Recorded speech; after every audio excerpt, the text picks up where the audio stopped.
I'm standing up here bashing the living shit out of Nazis.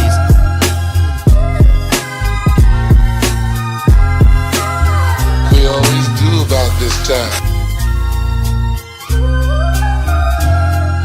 It feels so lovely to be here tonight. What a beautiful life. Give yourselves a round of applause. You're so lovely. Everyone's so lovely.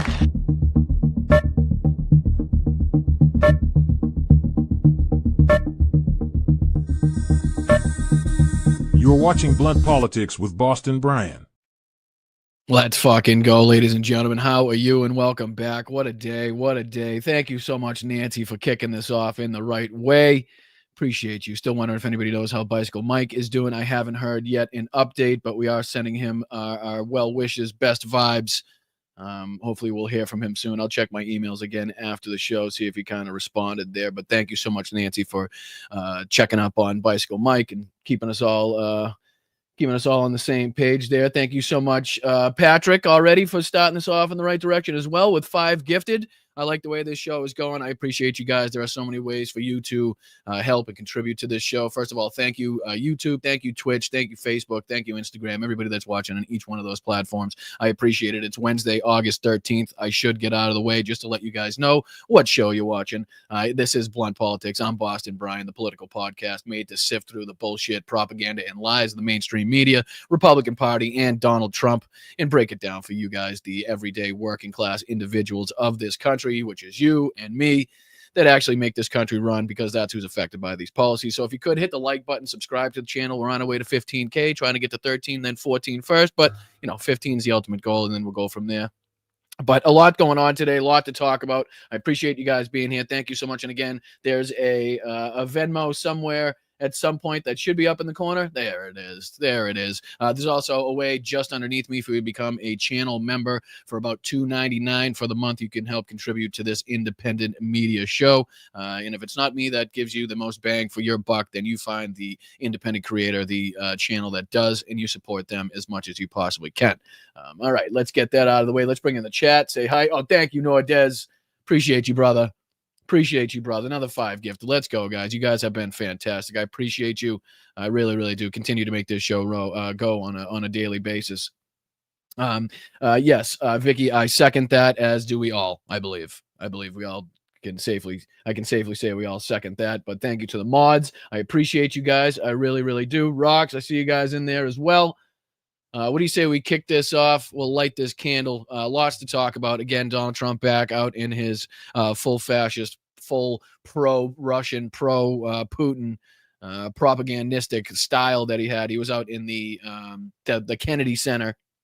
I don't know if you guys caught any of that, but the things that we'll look at in that speech, and I'm not gonna subject you to the whole speech. Don't worry, don't fucking run away right off the bat. I am just gonna play a couple of the questions that he was asked as it pertains to Ukraine and the meeting coming up with Vladimir Putin, and I want you to hear his answers, because not only are they disturbing, sickening, but we also have to take a look at. Let me see if I can put this on the screen as well, because this just dropped from the Telegraph, and I think we're gonna want to jump into this one, because this is reporting that Trump is to present a minerals deal to Vladimir Putin in Alaska.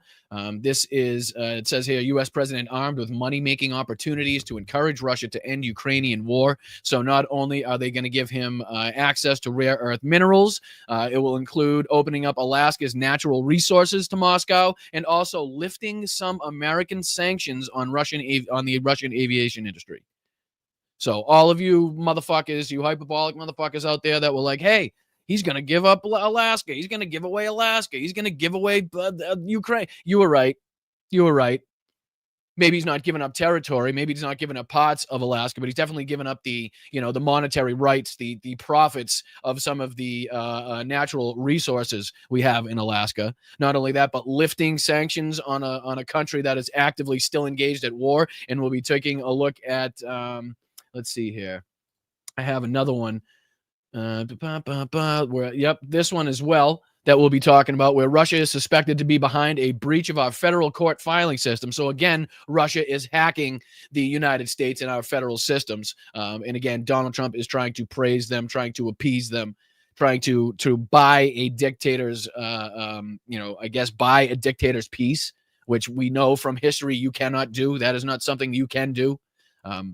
you could do all of this and it still does not guarantee the end of this war. What else? We have another one here that I have where, as Donald Trump's talking about, and we don't have to play this, but I'll just kind of share this on the screen instead. This is about a Russian breakthrough. This is a CNN talking about the Russian breakthrough that we've been talking about the last few days here. Russian troops pushed through parts of Ukraine's front lines.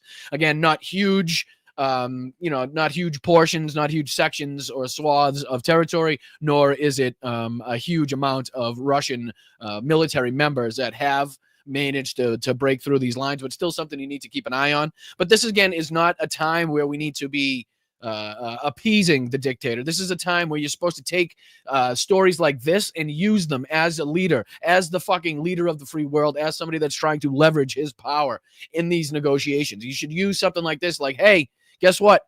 We caught you fucking red-handed once again. So guess what? Unless you get every single one of your military members outside, that are currently inside of the independent territory of Ukraine and get them the fuck back inside Russia, we're going to impose more sanctions. We're going to impose stronger tariffs. There will be some sort of ramification, some sort of consequence. And Donald Trump, as we'll take a look at, was actually questioned today and said directly, and I even put this in my Midas Touch video that I made about this little press conference that he had here, this little fucking whatever, this little sideshow that he had at the Kennedy Center, talking about how he said directly that if Russia did not agree to peace, did not agree to a ceasefire in these negotiations, that he would 100% make them pay. They would 100% absolutely have to pay a price. So we'll see what Taco does. We'll see what the coward does, because, as we've seen recently, he's just at every turn known for backing out of every one of his strong talking points that he has. He's just, a coward at every single point that he could be. But we'll be taking a look at that. There's a lot of stuff. He's got some stupid shit that he wrote on Truth Social that I want to point out. What else do we have here? So we have J.D. Vance spoke to troops as well. I think he was speaking to, was he in London? Let me see. I got it right here. Thought it said he was at RAF. Yeah, here he is right here.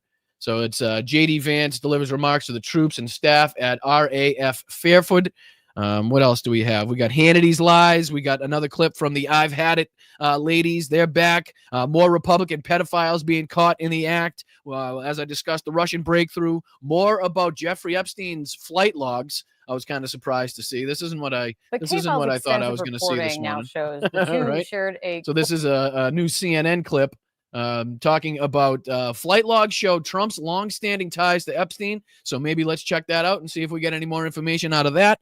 And then we got, like I said, Trump's pro-Putin bullshit that he had today at the Kennedy Center. So we'll be taking a look at all that and more. So like I said, please hit that like button, share the stream. I would very much appreciate it. If you know anybody that may like this sort of content, if you yourself like what you're seeing, like what you're hearing, but are not subscribed to the channel, please check that out. Make sure you're out subscribed. It's free. Liking is free. Commenting in the chat is free. Anything above and beyond that is on you, and there are multiple ways where you can contribute, again, above and beyond that. Patreon.com/Boston Brian. Like I said, the Venmo here in the corner, $1 or $2 on Venmo goes a long fucking way, guys, really, and it's direct, and it doesn't have to be stolen by YouTube.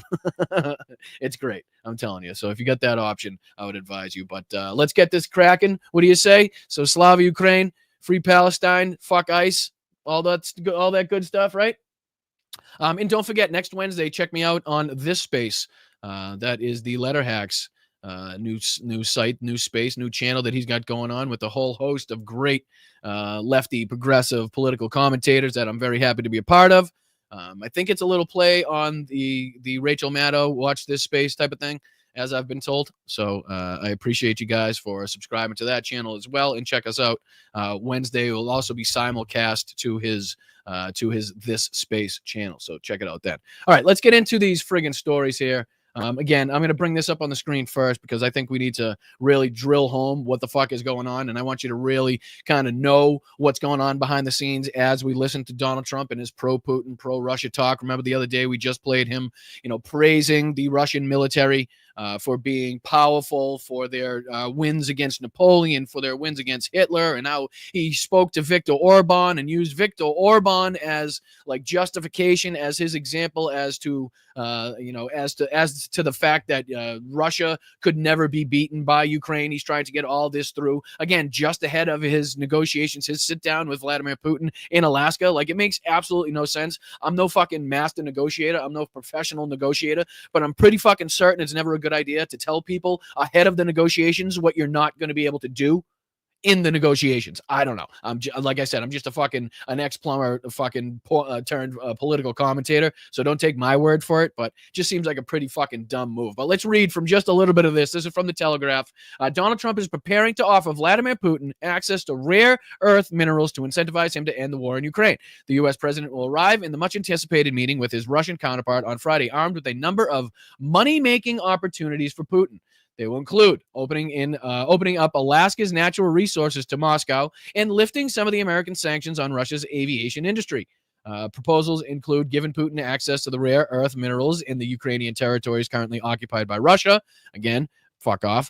Scott Bessent, U.S. Secretary, is understood to be among administration figures briefing Mr. Trump ahead of his meeting with Mr. Putin in Anchorage. Mr. Bessent is exploring the economic trade-offs the U.S. can make with Russia in order to expedite a ceasefire agreement. Speaking at a press conference on Wednesday, Mr. Trump said Mr. Putin would face severe consequences if he did not agree to end the war in Ukraine at their meeting on Friday. The U.S. leader also revealed his intention to seek an immediate second meeting with Vladimir Putin, this time involving Volodymyr Zelensky, Ukraine's president, after their one-on-one talks in Alaska. Again, another reason not to take this seriously. And as we'll go on to play, showing Donald Trump's own words, he's asked directly, do you think you can get Vladimir Putin to agree to stop targeting Ukrainian civilians? Do you think you can get him to stop killing people? Is the basic question, the basic gist of the question. And Donald Trump says outright no. He says no. So what the fuck are you doing? What is your purpose here? You useless orange motherfucker. If you can't go there and affect some change, enact some consequences on Vladimir Putin, on Russia, while getting every single one of their fucking military members outside Ukraine as fast as possible, what fucking use are you? Why are you excluding Volodymyr Zelensky? Why are you excluding Ukraine from these talks if you by your own admission can't fucking do shit about it? Again, before we get too heated, we'll take a look at these clips, but it's unbelievable to see that this guy out in front of cameras, again, every single time he's in front of a fucking microphone, just doing what he does best, and that's embarrassing the United States on the world stage. Cannot help himself but to be pro-Putin, cannot help himself but to be pro-Russia, cannot help himself but to be anti-Ukraine. We played the other day again where he talked about how he disagreed with what Volodymyr Zelensky has done and how he's handled this war so far. A man literally doing everything in his power, in his grasp, to fucking protect and defend his country as it's being attacked night after night after night after night by a fucking genocidal madman because our president, the president of the United States, is too weak and fucking feckless to do anything about it, and has given him deadline after deadline after deadline after pause after pause after pause, every single one of those leading and resulting in more deaths in Ukraine on the front lines to civilians. He's fucking useless. What are you doing? Why are we wasting our fucking time? What is this photo op then? What is this fucking, what is this? It's nothing but a photo op. If you're literally telling us that you can't do this before you go to these negotiations, if you're telling us you can't get them to stop killing Ukrainians, if you're telling us, as he says, that this first meeting is probably not going to amount to much, but I will set up a secondary meeting between Zelensky and Putin, and maybe they can have me there if they want me there. Fuck you. How about you step the fuck out of the way and let the big boys, let the fucking adults do some talking, and we can figure out how the fuck this goes from here. All right? And why don't you get the fuck out of the way, fat ass, and let some fucking real human beings, some real adults do some fucking talking and negotiating. Because you seem to be doing nothing but fucking it up and trying to raise and elevate Russia's status and position in negotiations and fucking demean and degrade Ukraine's and lower Ukraine's status in these negotiations, as far as I can tell. That's all he's fucking doing. And now to hear that he's willing to go there with fucking hat in hand with fucking profitable deals for Vladimir Putin is fucking, I don't know, like the word appeasement almost isn't fitting enough. Like it's fucking, you almost need to think of a different word to think about this. Like there's no other way to describe this rather than appeasement of a dictator for his territorial expansions, illegal, brutal, murderous territorial expansions. And now we're going to reward him with a mineral deal, minerals sucked from the territory that he occupies, that he stole illegally, or some of the natural resources from one of our own states in Alaska, as well as lifting sanctions. No. I think all of that shit should still be in place, even if they do agree to a fucking ceasefire. I mean, the fucking sanctions, every single sanction should remain in place until we are fucking 100% sure that Russia is absolutely getting all of their military soldiers, all of their military personnel out of Ukraine, and that they have no fucking territorial ambitions from here on out. Up until that point, every single one of the sanctions and fucking, every one of the negative impacts that we've placed upon their economy, every one of the independent sanctions we put on independent oligarchs should remain in place. Like, what the fuck? We still need to rebuild after this. We still need to talk about who's paying to rebuild all of this.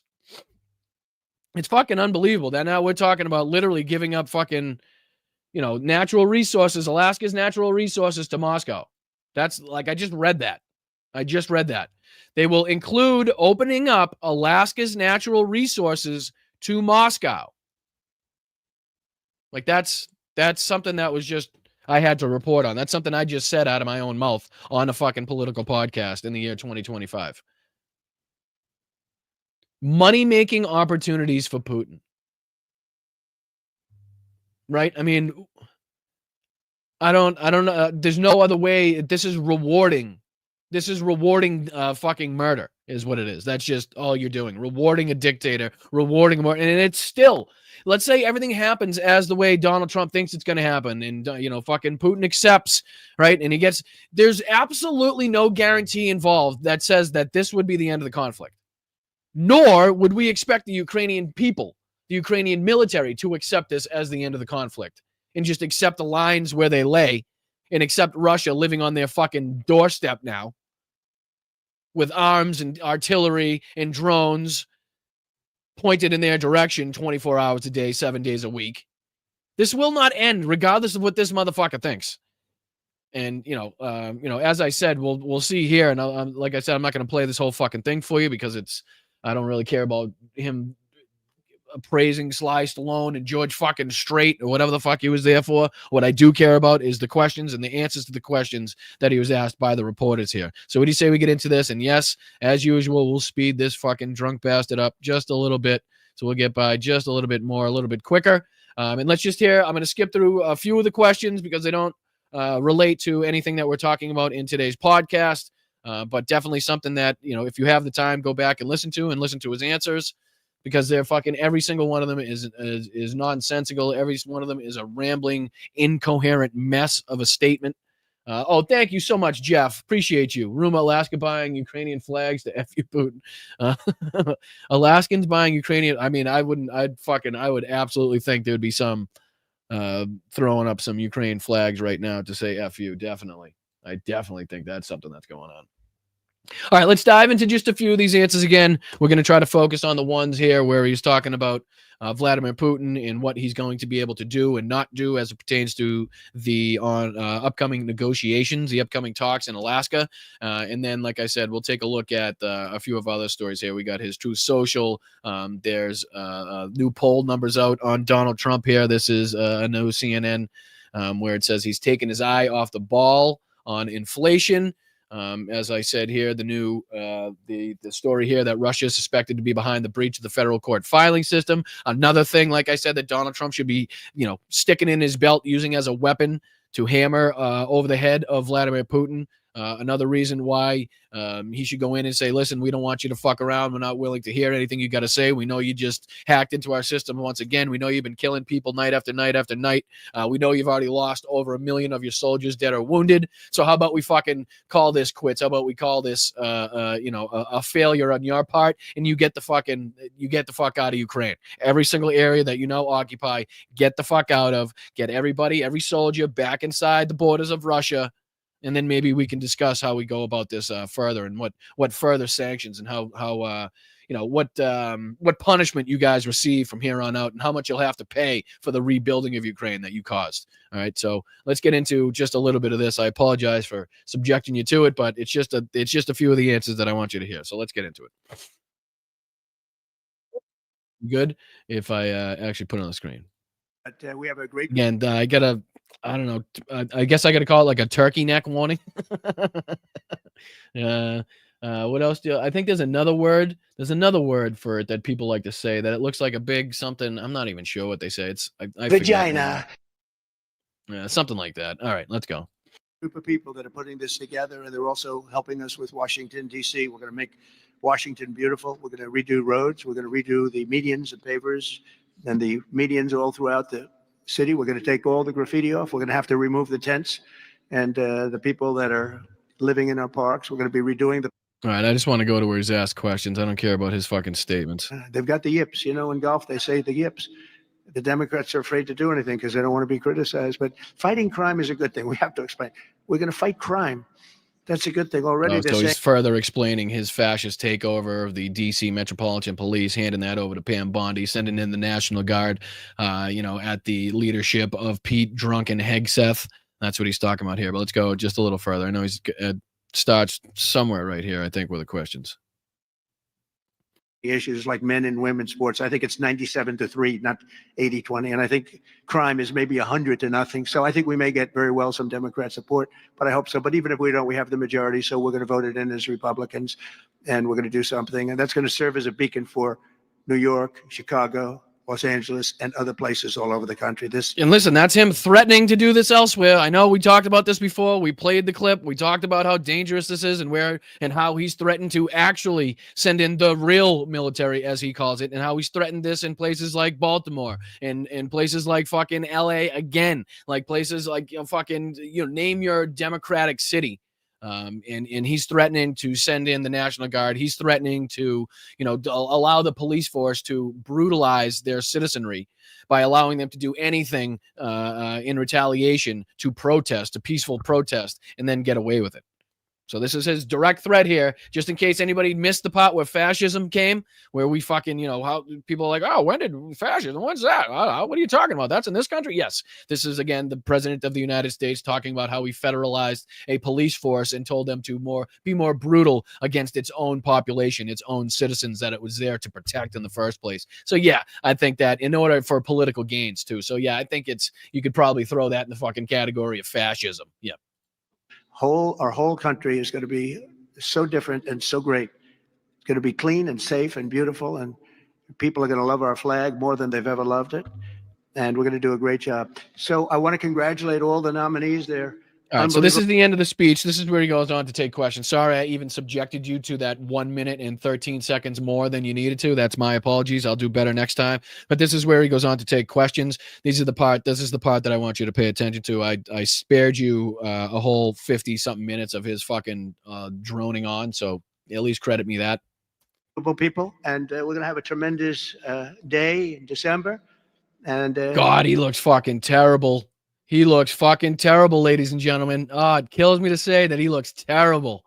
Oh man, he looks so terrible. Jesus H. That evening is going to be special. Some really special people and real talent. Do you have any questions? All right. First question, right off the bat, ladies and gentlemen. We don't have to wait long. First question. What is it?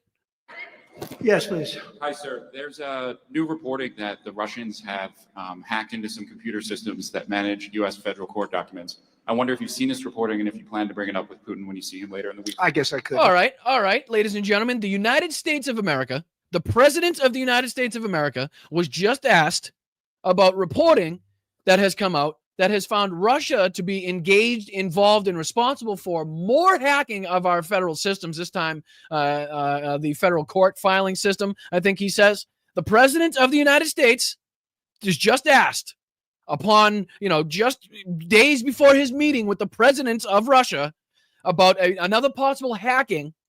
Now, this goes back to our recollection of 2016 and Donald Trump taking the side of Vladimir Putin over the United States intelligence agencies as it pertains to the meddling in the 2016 election by the Russians, right? So, recall that. Make sure everybody's thinking about that. And listen to Donald Trump's answer on this. What do you think the president would do? What do you think he should do? Are you surprised? You surprised? They hack in. That's what they do. They're good at it. We're good at it. We're actually better. That's your reaction? What do you expect is the answer from the president of the United States? What do you expect? I don't know. I expect you to use this fucking information that you've been gifted, that has been thrown into your lap prior to these negotiations as leverage, as power, to say, hey, we know that you've been engaged not only in fucking illegal and criminal actions in war in Ukraine, but also illegal and criminal actions as it fucking relates to, hacks in our own federal systems. So how about we cut the fucking bullshit and not make it seem like you guys have any fucking leg to stand on in this negotiation? And how about you beat fucking feet back into Russia right the fuck now? Like, use this as a cudgel to beat over the fucking head of Vladimir Putin. At least one of the things, right? Use this as one of the fucking bullets that you got in your belt. It's fucking crazy to me.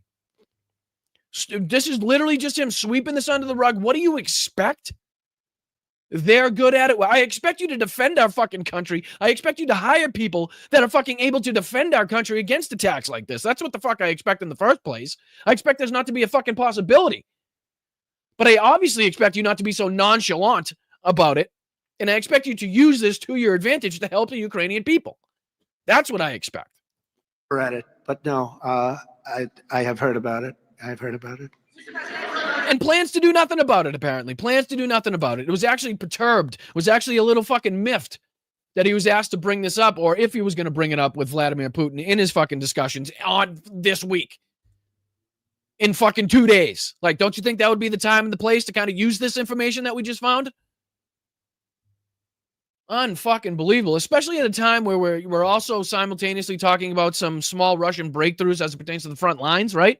Like, you want to try to mitigate that. We want to try to mitigate Russia's use of that on the negotiating table, right? We want to be able to combat that with, okay, all right, yeah, you may have broken through in a few places with a few troops here, but guess what? We just caught you fucking red-handed breaking into our systems again. So how about you don't try to play fucking patty cake and little fucking footsies with us on that issue?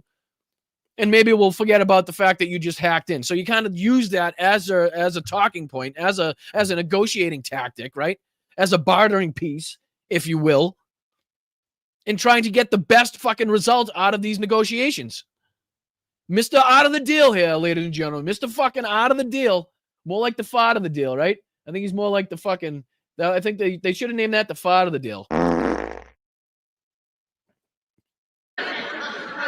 Please. Thank you, Mr. President. You mentioned congressional Democrats. You have not yet met with Democratic leadership, but there's a funding deadline at the end of September. So this is where he's asked about Democrats. I'm not too concerned about what he has to say about us. I'm more concerned about what he has to say about Ukraine. Let's see if he's still talking here, because I know he has some long, rambling fucking answers in this one. Come out of the meeting, but here's the advantage we have is that we just passed a great, big, beautiful bill that had all the biggest tax cuts in history. No tax on tips, no tax on Social Security. Yeah, I think he takes Unless the Congress question. acts to extend it. Are you talking to Congress about extending it, or do you believe 30 days is sufficient? Well, and here he is talking about, because as he talking about the federal takeover of the DC police force, I guess it has a 30-day shelf life, a 30-day window. And Donald Trump is here asked if he thinks he's going to need an extension on that. And here he talks about how he can call it, a national emergency, and he doesn't have to use the power of Congress, and he doesn't have to, I guess, be restricted by that 30-day deadline. Again, just threatening to, I guess, impose fascism full-time in all blue cities around the country is what this answer sounds like to me. National emergency, we can do it without Congress, but we expect to be to Congress. So that's Donald Trump, the president, say he can do this without Congress. All he has to do is declare a national emergency. For Congress very quickly. And again, we think the Democrats will not do anything to stop crime, but we think the Republicans will do it almost unanimously. So we're going to need a crime bill that we're going to be putting in, and it's going to pertain initially to D.C. It's almost, we're going to use it as a very positive example. All right, like I said, I'm not going to play all of his bullshit. I'm going to skip ahead to the next question here. Let's see if I can find it. Wire. Two questions on DC, if that's okay. How do you feel about Mayor Bowser's level of cooperation and her choosing to advocate for DC statehood right now? And well, the statehood, let me do that one. Statehood is ridiculous. Here he is automatically right off the bat. And he's very blatant with it, talking about how DC statehood is not even something that should be talked about. He really doesn't want Democrats picking up 2 more Senate seats by any means, and actually goes on to say this in his answer. And then I think he realizes that he fucked up by saying it, and then he tries to catch himself and say, well, that's not the main reason. See if we can pick it up here, and then we'll go on to the next question. Straighten the place out. Statehood's ridiculous. It's unacceptable. It's the Democrats want it because the Democrats have about 95% in this little area. Even I didn't get it very much. They want that. They want to pick up 2 senators, and it's not going to happen. It's not going to happen. And that's the least of the reasons why, by the way, but that's one of the reasons why. What we want to do is make Washington, D.C. the greatest, most beautiful, safest capital anywhere in the world. And that's going to happen. And why are you lying about the crime statistics currently? Notice how when the White House came out with their little fact check, their little fucking lie sheet, about the reports that crime has been down or a 30-year low or, the statistics either way. What they do is they report the total number of incidents as opposed to the percentages of incidents as it relates to years past. So what they'll do is, so in a big city like New York or Boston or fucking Baltimore or DC, like you're going to have a shitload of everything. Right, you stick that many people in such a small area, and shit's gonna happen. That's just how it works, right? So, like they try to say, like the number of carjackings as opposed to like the percentage and what it was last year and the year before, the murder, murder rate, like they try to list the numbers. So, like 29,000 carjackings sounds worse than if you say, well, there was 59,000 last year, and it's down 20% to 25%, right? So it sounds better if you just say, oh, there's 30,000 here, 25,000 of these, 50. Yeah, well, guess what? There's fucking millions of people living in these cities that interact on a daily basis, that are fucking commuting together, that work together, eat together, live together. Like shit happens, especially if you pack that many people into a densely populated area like that. I mean, it is what it is, but they try to use these scare tactics by giving you the numbers in totality as opposed to the percentages and how much the crime has either gone up or down by percentage. Because the bigger number has a tendency to scare more people than if they say crime's down 5%, 6%, 7% on the whole. Word bones before. The bones here, the bones, we have the greatest bones. When you look at that Supreme Court building, I think it's one of the most beautiful buildings. This is where he gets into one of his fucking ridiculous tangents. At one point, he's looking at the ceiling, talking about cracks on the ceiling. He's fucking definitely not the guy I want in charge of my negotiations. Let's see if I can find whether he's asked another question here. I think it's right here. Here we go. Clean and beautiful in a very short period of time. Go ahead, please. In the back? Yeah, please. Mr. President, how were your calls this morning with European leaders, and was it your call not to invite President Zelensky to your meeting with Putin? No, just the opposite. So was it your call not to invite President Zelensky to this meeting?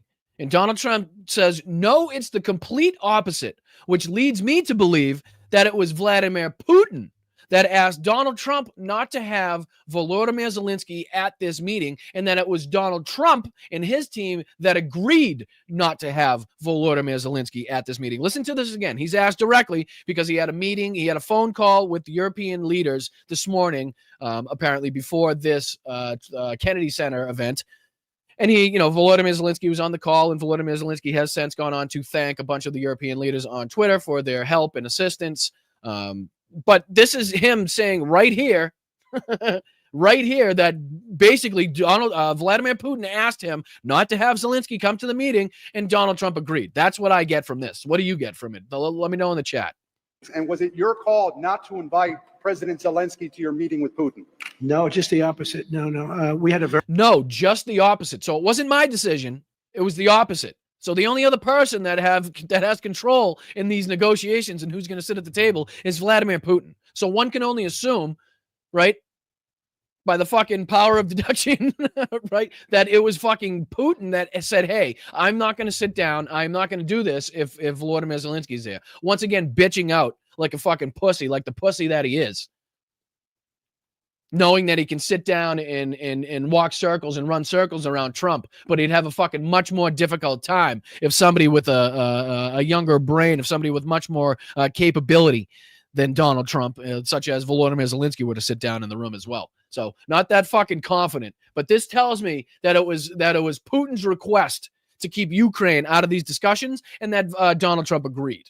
Very good call. He was on the call. President Zelensky was on the call. I would rate it a 10. You know, very, very friendly. So is that a perfect call? Is that what we can call a perfect call? Fucking Jesus. I know the leaders because I was at NATO, as you know. I took it from 2% to 5%. 2% that wasn't paid, 5% that is paid. All right, so I don't need to go on to hear his Russian propaganda. Let's see if we can go on to find the next question, because there are a few more questions that are very, very important. I can only kind of tell when he's being asked a question when he points to somebody, so I'm trying to sift through here. He gives these long, rambling, incoherent answers. Look at this. All this is an answer to that. All right, let's see if we can. I think right here he's asked another one. Let's go. First realized that these people actually want to have open borders. And no country has who has it? Poor countries don't have open borders. No, we had open borders where people just walked in. It's also not good to have nobody coming into your country. I think, as we're seeing, I know back at home in New England, in the Northeast, they are definitely paying the price from the lack of Canadian tourists, Canadian tourism. I know the United States on a whole is paying for the lack of tourism on the whole. People don't want to visit this country. They don't want to risk coming into this country and having their fucking visas, taken away, or their phone confiscated to see that they've said something bad about Donald Trump 7 years ago. So now they find themselves in fucking CCOT or in El Salvadorian fucking prison somewhere else, or in Alligator Alcatraz, right? Nobody wants to risk it. Nobody wants to come here. Nobody wants to vacation here. It ain't that fucking nice to risk this piece of shit in ICE, in Border Patrol, in Homeland Security. It's not that nice, believe me. So fucking, this guy's costing money. This guy's costing people money on left and right. Farmers through agriculture and running off their workers. He's costing people money on the tourism level, which hurts the mom and pop stores first and foremost. And then it trickles down and hurts even the larger companies at a certain extent. But even before I moved, I was hearing reports in New England and Boston that Canadian tourism, which, people like states like Vermont, Maine, New Hampshire, Massachusetts, all fucking rely heavily upon in all seasons. So again, just another way in which the tariffs, another way his immigration policies, another way in which his foreign policy in dealing with our allies and with the world in general is hurting the United States. As we continue to see prices increase, as we continue to see the tariffs hurt us at the gas pump, hurt us in other ways. It's fucking crazy. Nothing that he said he was going to do besides the border, which again, he had to fucking deploy the entire military at the border and make it so nobody, as he says, nobody, as he thinks, comes across the border, which is almost as bad as having too many people come, because you want to have that, you want to have the correct amount. Like, you want to be able to withstand a certain amount of immigration. You know what I mean? Like, a country needs immigration to sustain, to keep itself fucking going. You want to be able to have the asylum processes, the immigration processes, the judges and the lawyers in place to make that keep going, which is something that we needed to focus on anyway, which was our asylum process and the broken asylum process. And if we could continue to expedite that it would make it much easier to either turn away people that need or deserve to be turned away for past crimes or whatever it may be, or accept people that are here for the correct reasons and have done everything A to Z by the book. That would expedite that process and make it a lot easier, where there's not this huge backup, people on waiting 5, 6, 7, 10 years before their hearings. And then, you can see what happens after that. There's just a huge backup and a big pileup. So let's go. Didn't matter what they looked like, who they were. We had 11,888 murders. Sure you did. Killed more than one person. And this is who we took into our country. So the wall is the least of it, but we're going to take the wall back. We're paying a small amount of money, as I understand it. Did you hear? He's buying the wall back. ladies and gentlemen. Remember that the pieces of the wall that was supposed to go up on like, Native American reservations or private property that people didn't give their permission to, and that was sold off. And they were so mad that Biden was selling off the pieces. They're now buying those sections back. So we're paying more money for those sections. He's buying them back. To get it back, to get rid of the litigation. We'll take it back. We'll put it up. Yeah. Go ahead in the back, Liz. I want to take it back to the Kennedy Center if I can just for a second, Mr. President. Sure. From what I understand, the Les Mis show exceeded everyone's expectations. Here's an obvious propaganda channel asking Trump an obvious propaganda question. And you can tell because of Donald Trump's response to the question. Check out Donald Trump's response to the question. Basically, wasn't it a great success, the Les Mis show? Wasn't it awesome? Didn't it break records? And then this is Trump's answer. To basically do the same. I like that guy. Now that's called a question. Right, Okay. so if Donald Trump likes you and you question, that means you're a moron and you question fucking ate shit. That's what that means. So let me see if I can find where he answers this dumbass question and goes on to the next one. Here we go. If Vladimir Putin does All right, here we go. Here's a Vladimir Putin question. Here's one of the important ones. I'm sorry to fucking drag you through this, but I wanted to make sure that we got the important parts here. And I don't know. Sometimes I feel like I skip over them when we do the Twitter clips because there's so much posted on the people's profile that it's tough to fucking get them all. But let's listen to this. There's another question on Putin. Will Russia face any consequences if Vladimir Putin does not agree to stop the war after your meeting on Friday? Yes, they will. Yeah. Okay, so you heard that, right? And I want to be sure that we have this on record, on the show, highlighted, spotlighted, so that we can come back to this moment in 2 weeks, 3 weeks, 4 weeks when Donald Trump has inevitably fucking tucked his tail between his legs and fucking ran the other way because he's such a fucking coward, right? When he's inevitably backed down from whatever he says here, whatever strong talking points he comes out with. And we can look back and say, no. He absolutely said that there 100% would be consequences for Russia if they did not agree to peace, if they did not come out of this meeting agreeing to a ceasefire. So that's him on record, the president saying yes. So we'll put that in the bank and we'll see what comes out of the meeting. And if they don't agree to peace, they don't agree to a ceasefire, them being Russia, then Donald Trump has promised us more sanctions, tariffs, some sort of accountability, some sort of justice, some sort of punishment for Russia. So that's on record. Just to let everybody know. There will be consequences. Sanctions, tariffs? There will be, I don't have to say, there will be very severe consequences. Yes. Yeah, please. Can I ask you a question about the Fed? Right next to you, please. Yeah. About the Federal Reserve. Oh, Federal Reserve, my favorite.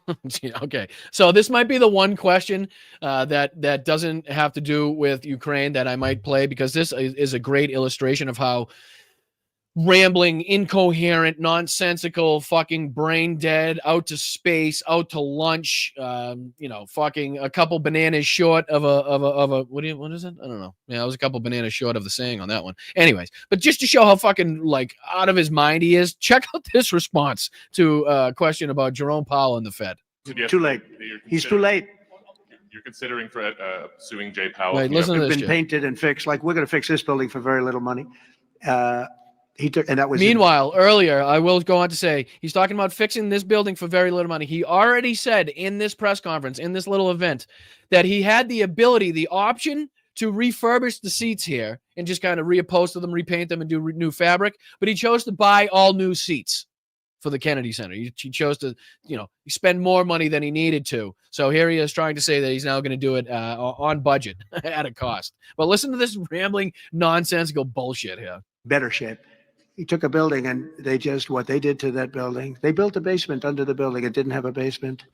This is simple to understand. The building is right next to a thing called the Potomac River, the beautiful Potomac River. That means lots of water. And the water is right under the building. Hold on. You can't do anything with the water. The water is Water dead. coming here is dead. And they decided to build a basement under the building in the Potomac River. So in order to do that, you need the biggest pumps that God ever created. And they were pumping their hearts out. But as big as those pumps are, you can't pump it fast enough because it's that Potomac River. If the pump were bigger than this room, you couldn't pump it. But they tried. And they've been building a basement. And I said, why did you want to build a basement? I thought it would be a good idea, sir. A basement is the least valuable. Right, I'm not, that's just fucking, it's out of control. The man, and he starts looking at the ceiling and shit, and he's talking about cracks on the ceiling. Look, right? Look at him. crack. Let's rip out the ceiling. And I would check this out. like this. They'd rip. They did just a terrible job. They instead of I could take a ceiling like this, they'd rip out the ceiling because they see a crack. Let's rip out the ceiling, and I would fix the crack, and I would paint the ceiling. And under the ceiling, they put the most incredible protective material. They go out by 3/4 inch, brand new, gorgeous 3/4 inch plywood. He couldn't think of the. He's mad at them for buying protective material. He's mad at them for protecting the floor. So when you rip down the ceiling and shit's falling 20, 30 feet from the ceiling, you know, it doesn't fucking damage the floor and you end up having to spend more money. So he's mad they put down plywood in order not to damage that. But I won't subject you to too much of that. Let's go on to the next question here. There is, I think, at least one more that I wanted to get to, and then we'll get into our next story here. See if I can get it correctly where he's asked his next question. The housing sector, people aren't able to get good mortgages. They're paying too much because of Jerome Too Late Powell. He's truly incompetent. Okay. Sir, when you meet with Vladimir Putin Friday in Alaska, do you believe you can convince him? All right, this is the fucking big one. This is the biggie. All right, guys. So if you're paying attention to anything, I know if you're fucking bored, you're sick, you're throwing up in your fucking throats and your stomach is hurting because you have to look at this mess. This is the fucking biggie that I want you to pay attention to. Get him off your screen. Just listen if you have to. But this is him honestly fucking telling everybody that he has no negotiating power whatsoever when it comes to Vladimir Putin. Nothing he says, nothing he does, doesn't matter what fucking Putin says to him, agrees to, does. He doesn't listen to Donald Trump. And this is Donald Trump literally outright saying he doesn't have the ability to get Vladimir Putin to stop targeting Ukrainian civilians. Says it himself. Listen to this fucking shit. With Vladimir Putin Friday in Alaska. Yeah. Do you believe you can convince him to stop targeting civilians in Ukraine? Well, I'll tell you what, I've had that conversation with him. I've had a lot of good conversations with him. Then I go home and I see that a rocket hit a nursing home or a rocket hit an apartment building and people are laying dead in the streets. So I guess the answer to that is no, because I've had this. I guess the answer to that is no. So he's basically calling himself useless. He's outing himself as a weak, feckless, useless piece of shit negotiator. Because it doesn't matter what he says, doesn't matter what he does, doesn't matter what he threatens, the deadlines that he imposes. Vladimir Putin's not going to listen to him and has run circles around him since he fucking got into office. Both administrations, both terms. He's been running circles around him. And Donald Trump says it here because he says, yep, I can talk to him here, and he agrees to it, and then I go home and he still bombs because he's laughing in your fucking orange face. That's why. Because he knows you're a weak, fucking useless piece of shit who cares about nothing but himself and will fucking do absolutely nothing, will exert absolutely no effort whatsoever to help anybody else if it does not benefit him. And Putin knows how to fucking maneuver and manipulate people like that. That's what he's been doing his entire fucking life. That's what he was trained to do. And he continues to do it every day to this piece of shit. Listen to this fucking shit. Conversation. I want to end the war. It's Biden's war, but I want to end it. I'll be very proud to end this war along with the 5 other wars I ended.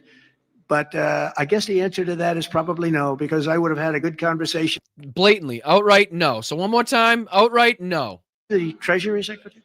You don't want me for Treasury? I don't know. You look like you could do a good job. Go ahead. Ready? Listen. Well, I'll tell you what. I've had that conversation with him. I've had a lot of good conversations with him. Then I go home and I see that a rocket hit a nursing home or a rocket hit an apartment building and people are laying dead in the streets. So I guess the answer to that is no, because that means you're useless. That means you're a shit negotiator. That means you're a shit leader, and you should have fucking no involvement whatsoever in peace negotiations in this fight, because clearly you're not up to the fucking task. You're not up to the job. As we all know, you weren't.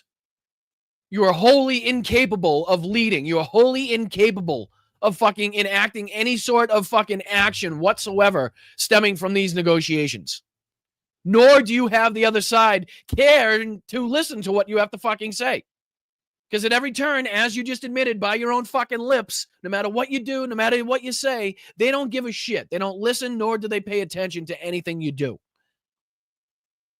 It's fucking remarkable to hear him say that. Outright, no. No, I can't. I will not be able to get Vladimir Putin to stop targeting Ukrainian civilians. No, I can't, he says. No, I can't. Pretty remarkable to hear the fucking master negotiator himself tell everybody how fucking useless he is through his own fucking lips. Trump haters. And they said, I don't nothing. think there's anything else. I think we kind of got through everything I wanted to get through as far as it related to that stupid fucking event, that stupid press conference, whatever the hell it was. And then he went on to say, here, I'll show you here on True Social. He put this on True Social. See if I can put this on the screen for you, make it a little bigger. Might even be able to zoom in just a touch. So it says, this was just after, I believe, he left there. Washington, D.C. has one of the highest rates of crime in the world. More than many of the most violent third world countries, the city's homicide rate is higher than places notorious for their violence, such as Mexico City, Bogota, Islamabad, Addis Ababa, almost 10 times higher than Fallujah, Iraq. If D.C. were a state, it would have the highest homicide rate of any state in America. The violent crime rate in D.C. has worsened over the murder rate, and the murder rate has essentially doubled in just over a decade, but these are only the official statistics released by corrupt city officials. The real numbers are many times worse. In fact, a precinct commander was just suspended for allegedly manipulating the violent crime statistics, and the D.C. Police Union likewise says the real numbers are much higher.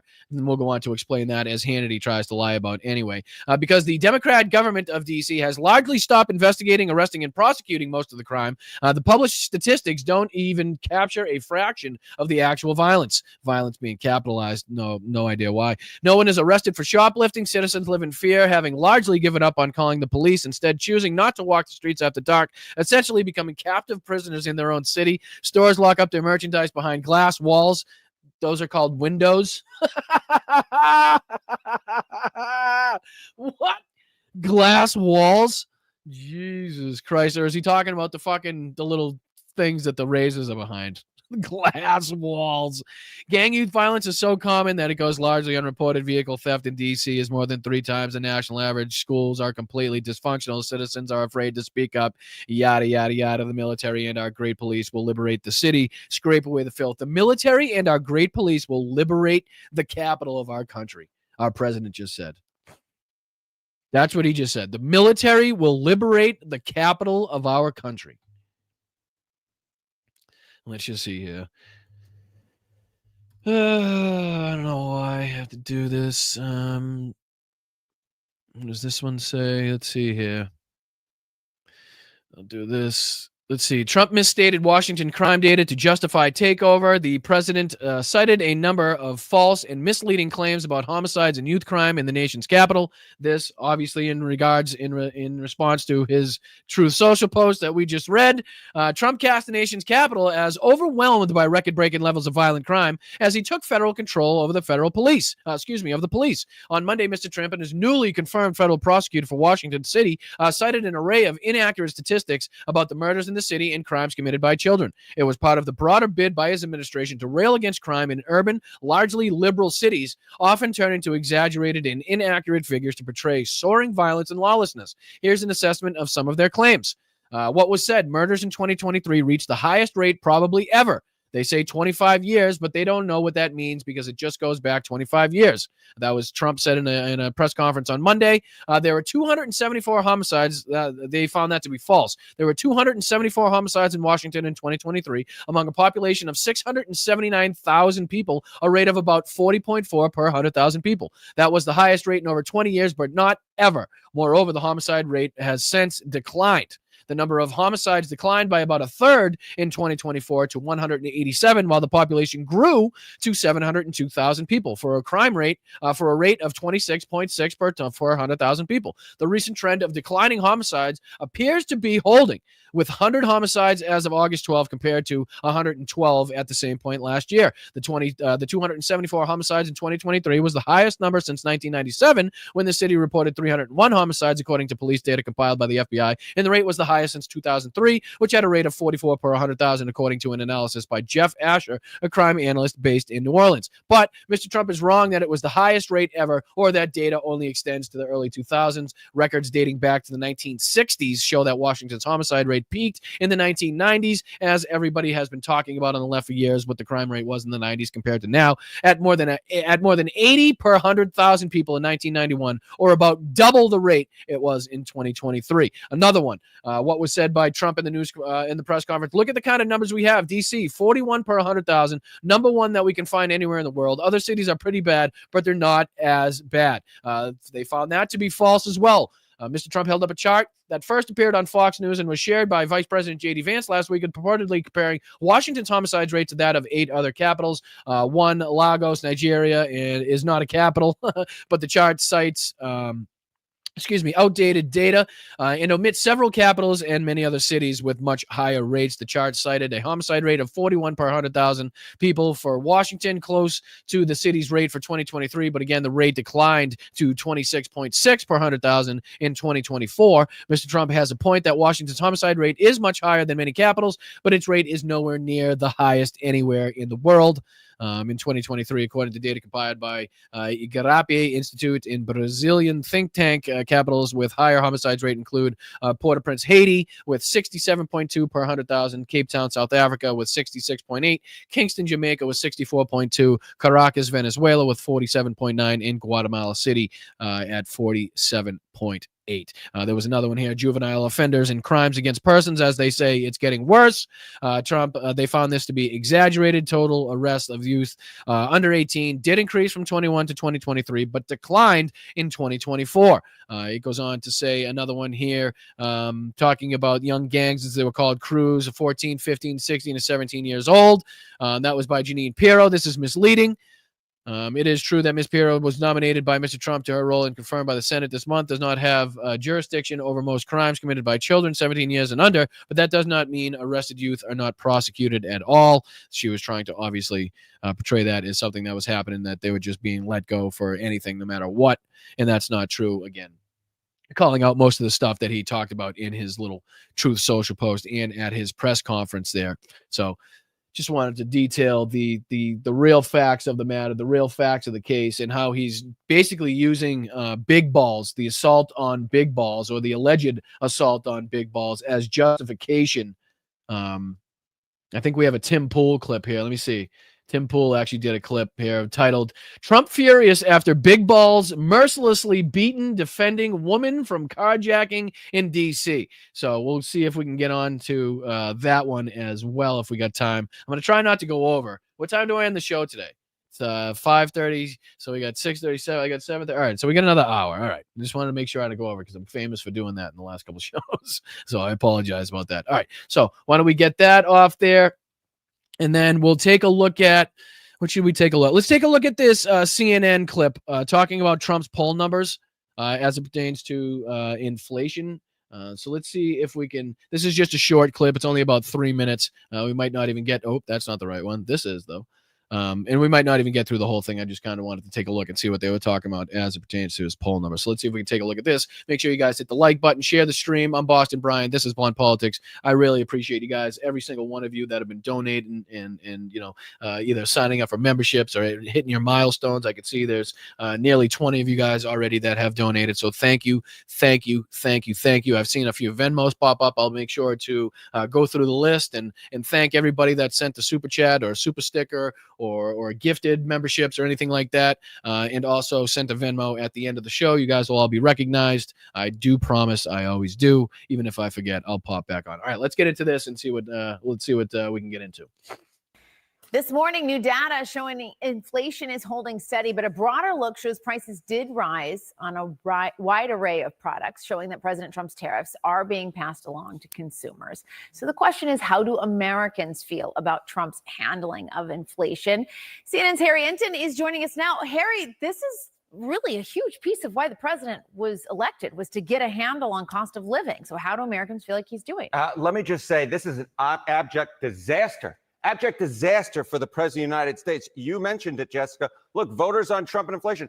He won the 2024 election because he was more entrusted on inflation than Kamala Harris was, led by a margin of 9 points. Look at where his net approval stands today. Minus 25. My goodness gracious. Into the gutter we go. Underwater we go. He's 25 points underwater. My goodness gracious. That is where the Little Mermaid is, and he is matching the Little Mermaid. That's how far underwater he is on the issue that got him elected. He led on by 9 points on it last year, and now he's 25 points underwater. As I said, this is a complete and total disaster for the president.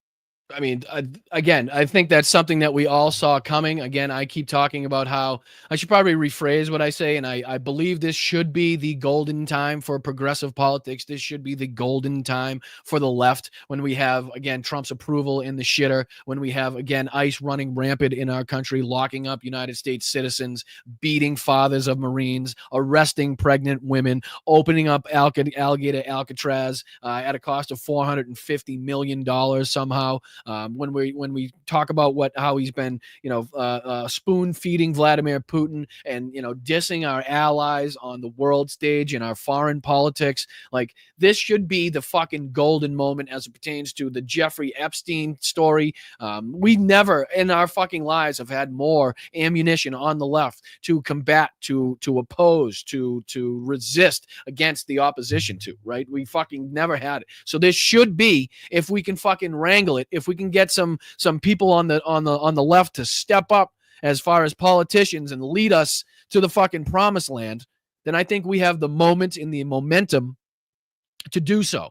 We just need some shining light. We need somebody to step up and say, yes, this is my intention. I intend to lead the Democrats. I intend to lead the left, and you guys follow me, and I will lead us there with my tough fucking stance, with my fiery rhetoric against the Republicans, fiery rhetoric against Donald Trump, my fucking no fucks given attitude, my stop at nothing policies. To enact what we know are the better policies for the people of this country, the policies that the left and the Democrats and progressives want to put in place.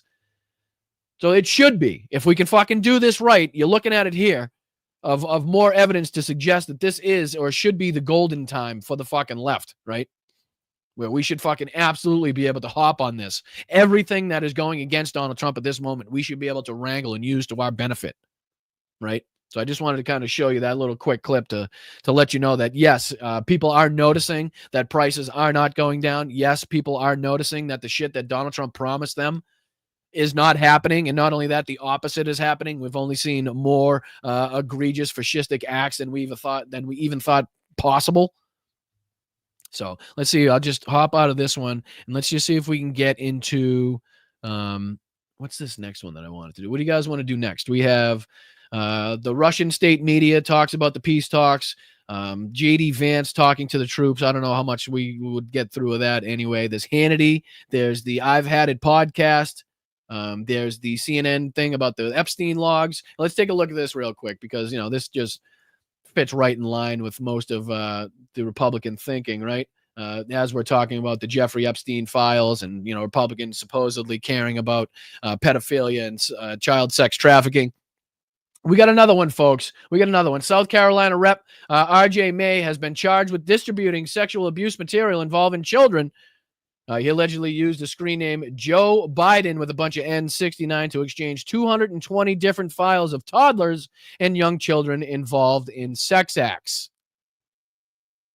So go ahead, Republicans, please. You were saying something about caring about children and child sex trafficking and wanting the answers to the Epstein files. I thought that's what you were.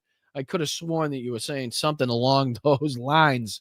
But yeah, we got another one, folks. Another one bites the dust for the Republican side. It's crazy how long the list is on the Republican side when you talk about crimes like that.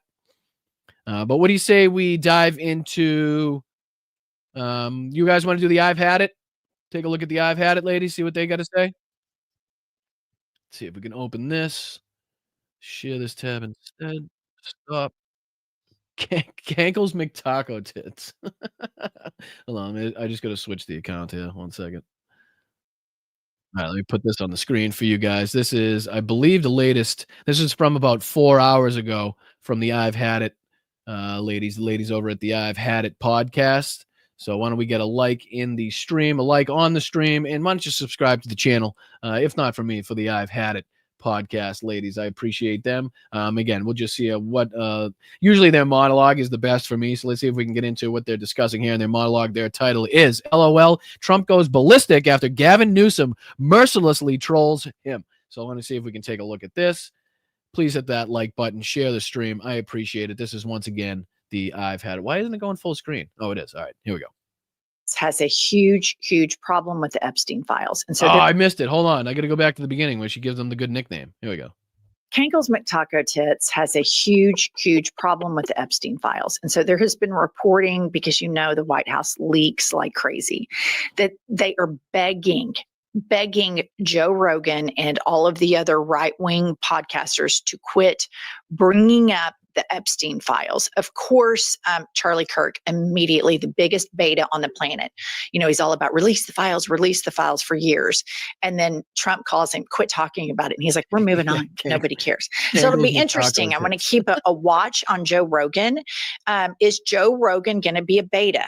Is the alpha of all of the manosphere podcasting, Joe Rogan, is he going to go full Charlie Kirk beta and continue to allow Trump and this cover up and continue to allow Trump to gaslight, because he was a part of cultivating all of this. So basically she's saying he's going to stop bringing up the Epstein files altogether to basically hide and protect and confiscate, It's Trump 2.0. So and hide is Donald he Trump 100% behind. in the tank Why isn't this following Trump? Stop. Good. And kind of shield Donald Trump from this by just not bringing it up, really, not outright defending Donald Trump, but doing it basically through obfuscation, just not talking about it at all, I think is what she's trying to get across here. Or does he have autonomy over his mind? Does he have agency? So we'll see. We're going to keep an eye on that. But I will say Joe Rogan did have on a guy that is on my watch list. His name is James Tallarico. He was on Joe Rogan. He did an exceptional job. Now, I'm not religious at all. I mean, to the point where I just literally cannot stand religion. But I do. I'm going to skip ahead to where they go and talk about the Gavin Newsom thing here. Nothing. And if we've learned anything, we have learned that you have to grow fangs and fight like hell. So Gavin Newsom has been sending out tweets like this, and it is so brilliant. Caps lock. Donald Trump, the lowest polling president in recent history. This is your second to last warning. The next one is the last one. Stand down now, or California will counterstrike legally to destroy your illegal, crooked maps in red states. Press conference coming, hosted by America's favorite governor, Gavin Newsom. Final warning. Next.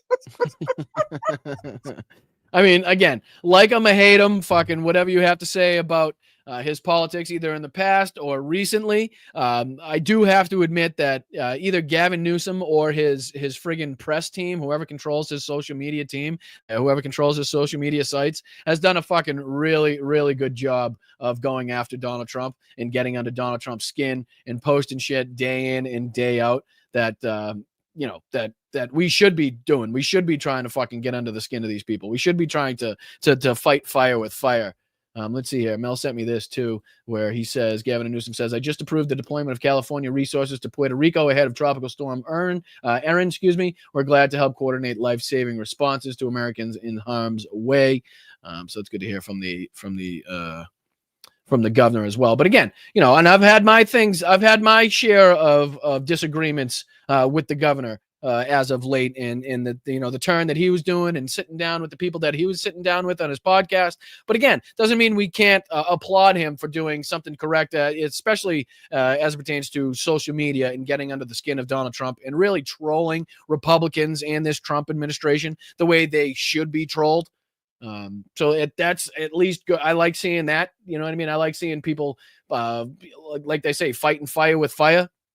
Getting down in the mud, getting dirty, the way that the Republicans and Trump loves to do. We can't be afraid to do that. We can't be ashamed of doing it. We can't be embarrassed of doing it. Basically, that's what I'm here for. When politicians aren't willing to get down in the mud and play dirty, that's what I'm fucking here for. Because if they want to get in the mud, I'll get in the fucking mud, right? If they want to get dirty, I'll get dirty. I'll dig a fucking trench under that mud puddle. And I'll get as dirty as they want, right? As dirty as they want. So it's good to see him at least fighting back with that too. Let me see. Was it this one? Yeah, let me go back.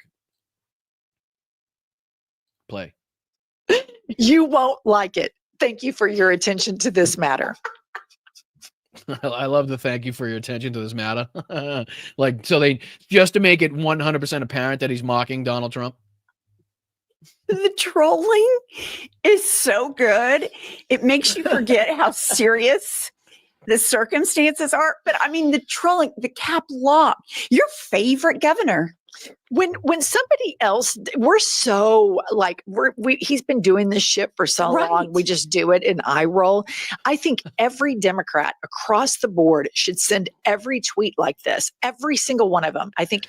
Yes, I've been in favor of this for a long time. People that have watched me or watched my Midas Touch videos or watched this channel for any period of time or watched my TikToks know that I was calling for Joe Biden to drop F-bombs way back against Donald Trump. I thought if fucking Joe Biden would just come out and say, listen, that fucking fascist pig or that fascist fuck or that stupid son of a bitch or something along those lines, it really would have given him some fucking vigor, or at least the appearance of some vigor and some fucking life and some fight right when he needed it the most. Like, I was a big fucking component of getting out there and speaking the way that they speak, because it seems to resonate with people. So we might as well be doing it and putting out there our policies, our beliefs at the same time, because we know how much right-wing media it dominates social media, how much more clicks and views that they get.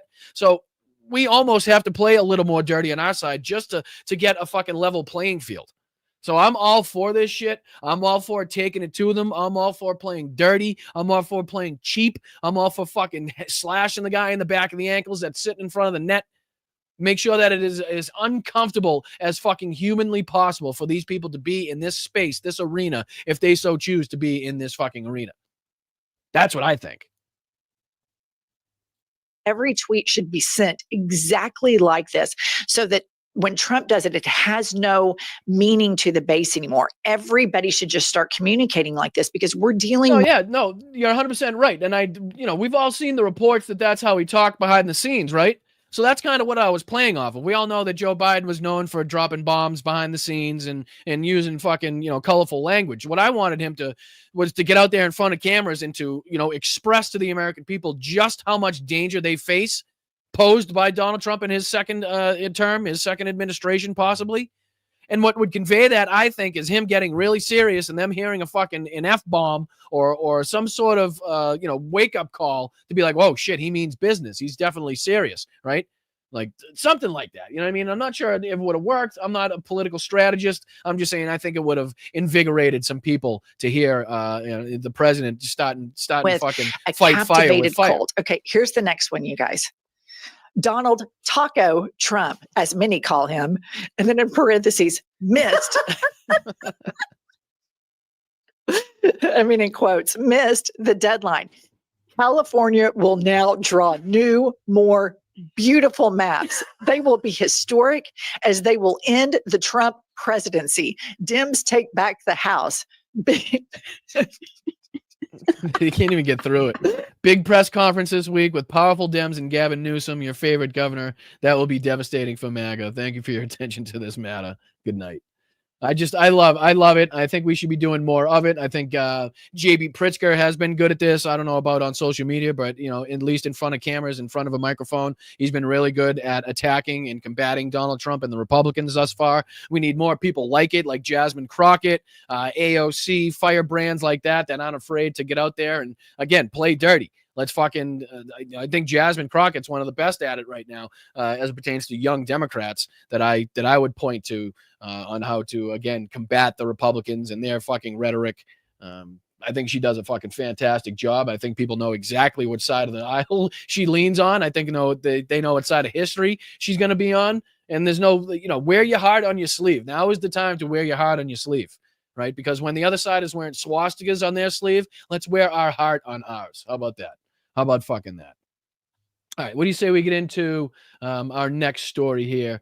Always good to hear from them, because this was, and it goes into a little bit of the flight log. Of the Epstein situation. Actually, it pertains solely about the Epstein situation. Let's see if I can open this for you guys. Apologies, I gotta make sure I get it on the right screen. I don't know why I keep switching screens every. All right, got this from. And here we go. All right, so this is a CNN clip here discussing the, I guess, new revelations about Trump and Epstein and the long-standing relationship. I guess specifically talking about the flight logs and how they show Trump's long-standing ties to Jeffrey Epstein. Oh, sorry. Let me put this on the screen so you can actually look at what I'm looking at. So it's actually titled Flight Logs Show Trump's Longstanding Ties to Epstein. They flew together on a private jet, partied side by side at Mar-a-Lago, appeared at Victoria's Secret runway shows, and reportedly dined with royalty at a luxury Upper East Side townhouse. Their names appeared together in flight logs, legal filings, phone messages, and in photo after photo in the moneyed world of Palm Beach and Manhattan. President Donald Trump has long tried to distance himself from Jeffrey Epstein, the billionaire sex offender who died in Manhattan jail cell in 2019 while awaiting trial on sex trafficking charges. Trump has called him a creep, insisted he was not a fan, and said that Epstein's death that they hadn't spoken in years. So let's see if there's no new revelations and it just seems like the same old, then we'll move on from this. But I just want to make sure that we're not missing anything. All right, hit that like button, guys. I appreciate it. I'm Boston Brian. You're watching Blunt Politics. We're on our way to 15,000 subscribers. Would very much appreciate your help in getting us there. So thank you very much. I appreciate it. All right, let's go. But K-File's extensive reporting now shows the two shared a close social circle for nearly 2 decades, from private jet flights to high-profile parties, and that's only part of the story. Photos, flight logs, and court records help reveal how long their personal history really was. K-File's Andrew Kaczynski is here with all of that, and it is some extensive research and reporting that you all did.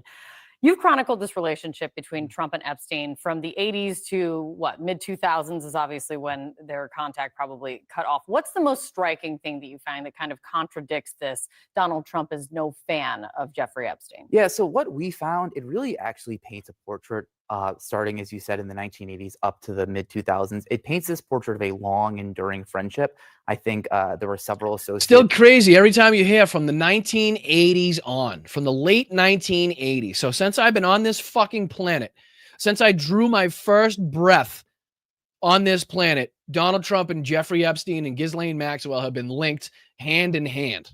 Who have called them best friends. Epstein himself said that he was Donald Trump's closest friend for 10 years. And we looked through these hundreds of hours of video, hundreds of photos. We went through documents from court files, exhibits from lawsuits. So we really chronicled this whole relationship through time.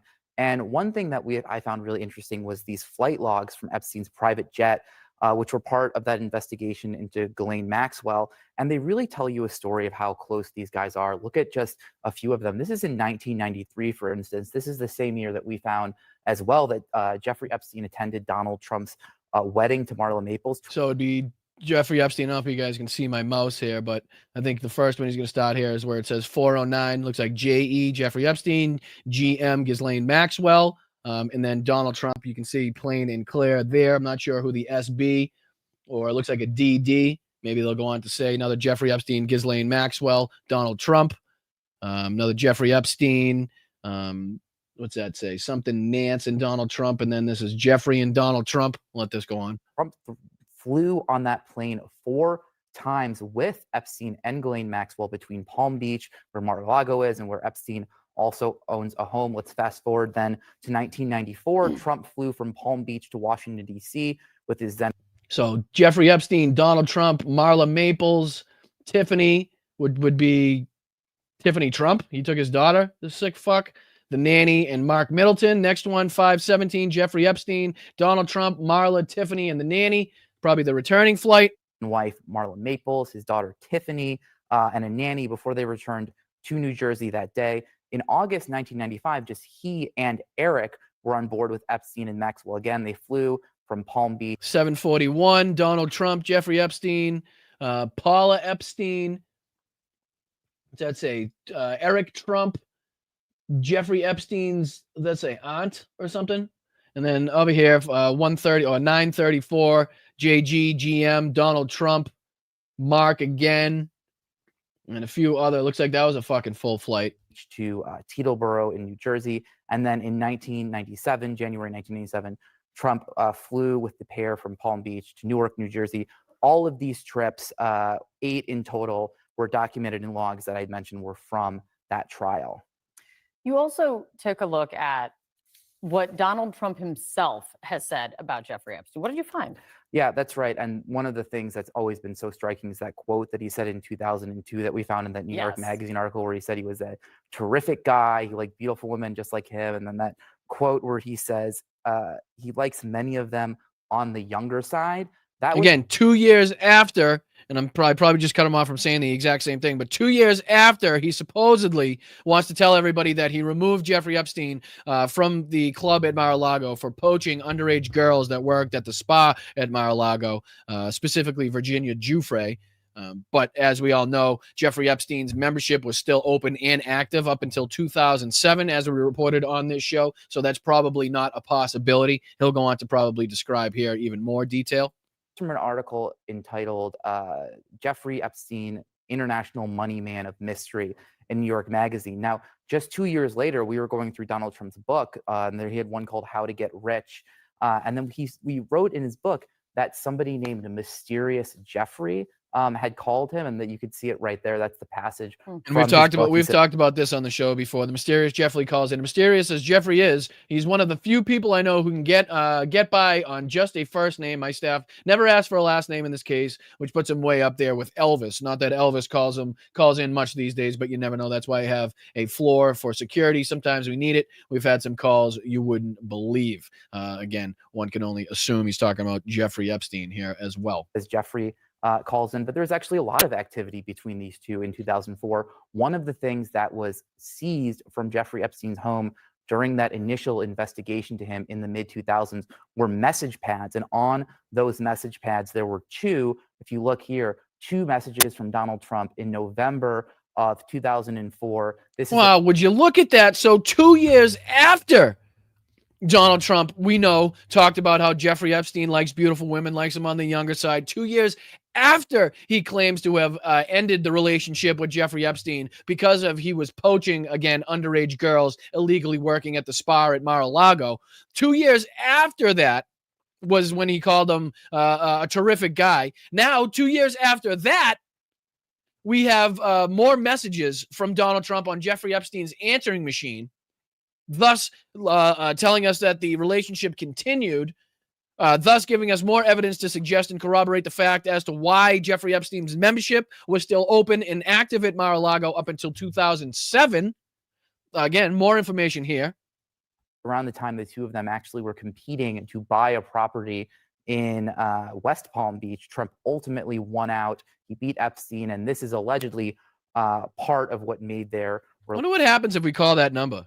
You think what happens if what do you think happens if we call this number right now? Epstein, think that's still a working number for Trump? Oh, one could only hope. One could only hope if you were to dial that number right now, you'd get his fucking orange crusted ass answering. You could tell him what you thought of him. How fucking awesome would that be? How awesome would that be? Jesus. Allegedly part of what made their relationship. It says two different calls. No, it said different times. I think it was like 3 minutes apart. I think they said, one sec. One was at 5:18. One's at, oh no, is that the same? That looks like an 8, just not. No, I think you might be right. I don't know. It's tough to tell if that's a 15 or an 8. Because one is circled PM, one's not circled AM or PM. But that definitely definitely does look like an incompleted 8. I'll give you on that one. But it, again, doesn't say, and it's definitely signed two different signatures. I mean, same initials, but it's obviously signed different in a different spot and in different handwriting. Phone numbers look like they're written by two different people. I'm not sure what, because it definitely does look like an 8 on the right hand side at 5:18, as well as 5:18 on the left, but it does specify that it's PM. Maybe the first one's AM. Not 100% sure. He beat Epstein, and this is allegedly part of what made their relationship deteriorate. Yeah, Donald Trump's talked about that as well. Your review also, I mean, you looked also through tons of photos and tons of video of Trump and Epstein and Ghislaine Maxwell together from Mar-a-Lago to here in Manhattan. Walk us through kind of some of those moments that you found. Yeah, Kate, and these images, they really speak for themselves. In November 1992, there's an image that a lot of people have seen, and it's of Trump and Epstein, and they're dancing there. You can see with models. I think you can see Ghislaine Maxwell in the background if you look. She was there just a second ago. Just a year later, we had found, or previously, Epstein was at Trump's wedding in 1993. That's the photo there on the left. 1997, you can see in that photo on the right, that's them at a Victoria's Secret Angels event. And then in 1999, this that I found in in some archives shows Trump and Epstein, and they're actually chatting at a Victoria's Secret fashion show in 1997. He was also photographed with Maxwell at a fashion show. These guys attended a lot of fashion shows together, it looks like. And then in February of 2000, there was an event in Mar-a-Lago that featured not only Trump. This is a 10-minute clip here where the guy just goes on and on and on about the relationship, the connections, fucking flight logs, the videos, the articles, the letters, everything. I mean, literally 10 straight minutes of connections of Donald Trump and Jeffrey Epstein. We reached out to Epstein. the White House. We asked them about all of this, and it's on CNN.com. If you read the timeline, it's very extensive. They didn't respond to any of the detailed questions that we sent, but Stephen Chung, who is the communications director for the White House, sent along a statement and said, quote, "The fact is that the president kicked him out of his club for being a creep." So it's going to be interesting Again, to see, because none of which lines up with the timeline, none of which makes sense, even by their own admission, even by the timelines that they themselves have been giving, as we know. So I'm off on that one. So let's see. We can either do Hannity's lies or Russian TV talks about the meeting between Donald Trump and Jeffrey Epstein, or we have Tim Pool. Let's see here. We got about a half hour left, so we could probably get through two of them. Why don't we do a little bit of Hannity, and we'll do a little bit of Tim Pool. How about that? Let's see if we can get through a little bit of Sean Hannity's bullshit. And then, let's see, share this tab instead. Put this on the screen. How you doing? There he is. Oh, of course. Fucking first thing he's got to show, Joe Biden. These fucking people, they can't close their eyes at night or open them in the morning without thinking about Joe Biden, for Christ's sakes. All right, here we go. Sean Hannity, going to speed him up just a little bit because I can't stand any of these pricks at normal speed anymore. Let's see what Hannity's got to say. I think he's trying to say many in the media mob are peddling this lie, and he's talking about how Democrats have lost their minds, apparently. Let's see what he's got to say. We begin by stating the obvious one more time. The left in this country, from the politicians, so-called journalists, to partisan bureaucrats, deep state actors, are all big-time liars. They lie for the sake of power. They lie. I'm sorry, you mean like the guy that was president that lied over 30,000 times? That have been factually reported on in his first term. God knows how many times he's lied already in his second administration. You're talking about the leader of the Republican that lies over 30,000 times in his first term as president, or the lies that any other of the fucking Republican politicians are known for telling over the. I mean, what fucking horse shit right off the bat. Advance their radical agenda. And most of all, they lie because they obsessively, compulsively, they just hate Donald Trump every second, every minute, every hour of every day. There is almost nothing they will not politicize. Now, that includes crime statistics. Whoa, they cook the books. Imagine that. Are you shocked at home? Now, many in the media mob are now falsely reporting that crime is down to a 30-year low in D.C. Joe Biden was peddling the same lie. But here is the data that they are trying to push as fact. Now, does that look like data? Guys, does that look like any any form of data on the screen that he's showing? Are these crime statistics? Is this a graph showing the year by year crime rate, the murder rate, carjackings, or is this just something from some report that he found to corroborate what he's saying here? You know, to try to back up what he's saying. Look at this headline. Even though we heard from Kash Patel at that fucking press conference that the murder rate is at the lowest maybe in history, and that from Donald Trump's own mouth in May, that crime was down 25%. He said it himself. And quote, D.C. police commander suspended, accused of changing crime statistics. And according to a report today in the Washington Free Beacon, this is not a one-off incident. Instead, quote, officials in Washington, D.C., they often pressure officers to falsify statistics in order to make the city appear a lot safer than it is. The police union chairman, he put it this way, quote, when our members respond to the scene of a felony offense where there is a victim reporting that a felony occurred, inevitably there will be a lieutenant or captain that will show up on the scene and direct those members to take a report for a lesser offense. He continued, quote, Isn't that pretty common, though? Isn't that like a common thing to, have it written up as a lesser offense? In some circumstances in traffic stops, isn't that sometimes, pretty typical, especially if the supervisor is called sometimes?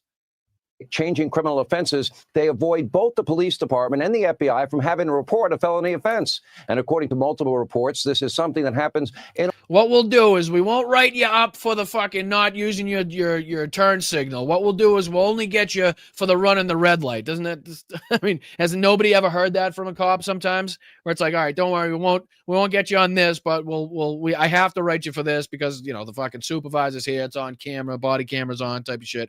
But we'll give you a break on this little infraction here. Like, I think that could be very well what the reports are talking about. Again, going in and cherry picking from any one of these reports to try to back up anything that he's saying is basically the Fox News fucking stance, the Fox News playbook that they use. Almost every major blue city across the country, as if I'm informing you about something you didn't already know. And so where was that data? Where was that data that he was just going to show us to inform us, to actually break down the crime statistics? I didn't see any data. Again, I saw a couple lines from some article with some guy. That is, there's no law, there's no order, there's no safety, there's no security. This is the result of defund, dismantle, no bail laws. But if you need another reason to doubt DC's accounting, well, here is the city's police chief at a press conference earlier today, getting confused by the term, so police chief, chain of command. Take a look. Can you tell us what the chain of command is now? What does that mean? Well, is it Pam Bondi speaking to the mayor for you, or how does this work? So the executive order is clear. The president has requested MPD services, and our home rule charter outlines the process. The president designated Attorney General Bondi as his proxy to request services through me. It sounded like she got it spot on. I don't know, sounded like she answered the question pretty appropriately. The first lady just didn't seem like she was quite clear on what the guy meant by the question. I don't think she was stunned by hearing the words chain of command. I think she was kind of wondering what the guy meant as it pertains to this specific situation. So again, Hannity trying to use a clip and misinterpret it and misinform his fucking clientele, his fans, as to what it actually represented. Simple question. How is that person in charge? That does not exactly inspire confidence, to say the least. And then to make matters worse, juvenile crime is through the roof, not only in D.C., which not only obscures criminal reporting, they cook in the books, but also severely limiting prosecution, sentencing for young, violent felons. They're out there committing crime after crime after crime. Take a look at that screen. For example. Okay, and as we just showed on this fucking article that was probably put out in response to Sean Hannity, as it pertains to Jeanine Pirro's statements and what she was saying here. Let me see. I think it was, this one right here. They know these gangs are called here crews. They know that they're 14, 15, 16, or 17. They're below the age of criminal responsibility unless they commit crime of murder, rape, or armed robbery, burglary in the first degree, and I catch them while they're drunk. As we talked about here, this is a misleading statement. It goes on, the nearly half of youth arrests in Washington result in detention before an initial hearing, which is higher than the national average by about a quarter. Pretty much everything that Sean Hannity's saying has been refuted in these fact checks. Again, doing the White House's bidding, the same fact sheet, the same lies that the White House was trying to tell. Again, using the number of crimes as opposed to the percentage year over year in how it's going. Check this out. Ready? This one too. He keeps going. For example, according to police, juveniles accounted for more than 50% of all robbery arrests in 2024, about 60% of all carjacking arrests in 2025. Another glaring indicator that our nation's capital is facing a crime crisis is the city's murder rate. It is much harder to cook the books when there is a dead human being involved. Can't exactly hide that so easily. And sadly, and this is the same one that we were just talking about that they held up. Again, taking out of account. Oh, man, I love it when we actually have the fucking the articles pulled up to call out their bullshit. So let's see here. False. Mr. Trump held up a chart that first appeared on Fox News and was shared by Vice President J.D. Vance last week, reportedly comparing Washington's homicide rate to that of 8 other capitals. 1, Lagos, is not the capital of Nigeria. The chart cited homicide rate of 41 per 100,000 people for Washington, close to the city's rate for 2023. But again, the rate declined to 26.6 in 2024. Mr. Trump has a point that Washington's homicide rate is much higher than the many capitals, but it is nowhere near the highest anywhere in the world. It also left out the homicide rates included in Port-au-Prince, Haiti, Cape Town, South Africa, Kingston, Jamaica, Caracas, Venezuela, and Guatemala City. So again, just more hack reporting from Sean Hannity here. Lagos, not a capital. And again, just make sure that we put in all of those other ones that we just cited that they left out purposefully out of this little chart that they're showing here. Sadly, Washington, D.C. has one of the highest murder rates. Look at this in the entire world. Look at this. 41 per 100,000. Uruguay, 16.1. You know, we have, look at Baghdad. How is it possible in D.C. more than double the rate in Baghdad, almost triple, for crying out loud? Nigeria. Because the word Baghdad doesn't have the negative connotations that you once think it had there, Chief, in your fucking bigoted point of views. He thinks that, like, anytime you go into Baghdad, there's just fucking bodies upon bodies laying in the streets and there's nothing but murder, and like, they just cannot get this bigoted fucking racist worldview out of their mind from these other places. Washington's murder rate is many times higher than Panama City, Panama, Bogota, Colombia, Mexico City, Havana, Cuba, El Salvador, just about every other capital city on the planet. But according to many on the left, Trump is racist. He's a dictator for lawfully using the federal government. Yes, at a time when it is declining. Yes, to then use this. Oh, my God. Do I have to fucking play this again? In May. Sorry, I got to look over my microphone. Let's see if I can get just a quick clip of this. Let's see. That was one day ago. It was in May where he said it.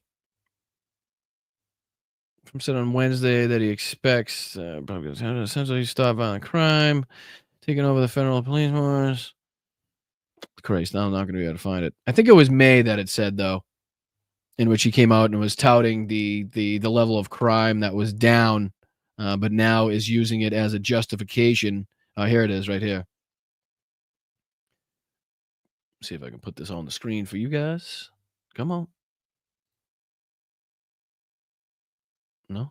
Oh, here it is. Can you see it? All right. Let me see if I can take this out of this. Ready? Senator Tillis has come out against Ed Martin as U.S. Attorney. Do you have any response to that? Well, it's disappointing because, I know Eddie's very talented. This is Crime May. is down in This is in Washington, May. D.C. Street crime, violent crime by 25%. And I'm sorry, one more time? People One more are time? very talented. Crime is down in Washington, D.C. Street crime, violent crime by 25%. Very talented. Crime is down in Washington, D.C. Street crime, violent crime by 25%. Crime is down in Washington, D.C. Street crime, violent crime by 25%. And, Oh, that's what he said. I thought that's what he said. Again, this was, what did it say, May 7th, 2025? People have seen, they've noticed a big difference. So I didn't know that. But if anybody voted against him, I feel very badly about it, only in the sense that in this short period of time that he's been there, crime is down 25% in Washington, D.C. Again, the same D.C. he's now using for federal takeover of the police force. Senator Tillis has. All right, good. No. So that's what he's using as justification now, because Big Balls got assaulted by a 15-year-old girl and a 50-year-old guy.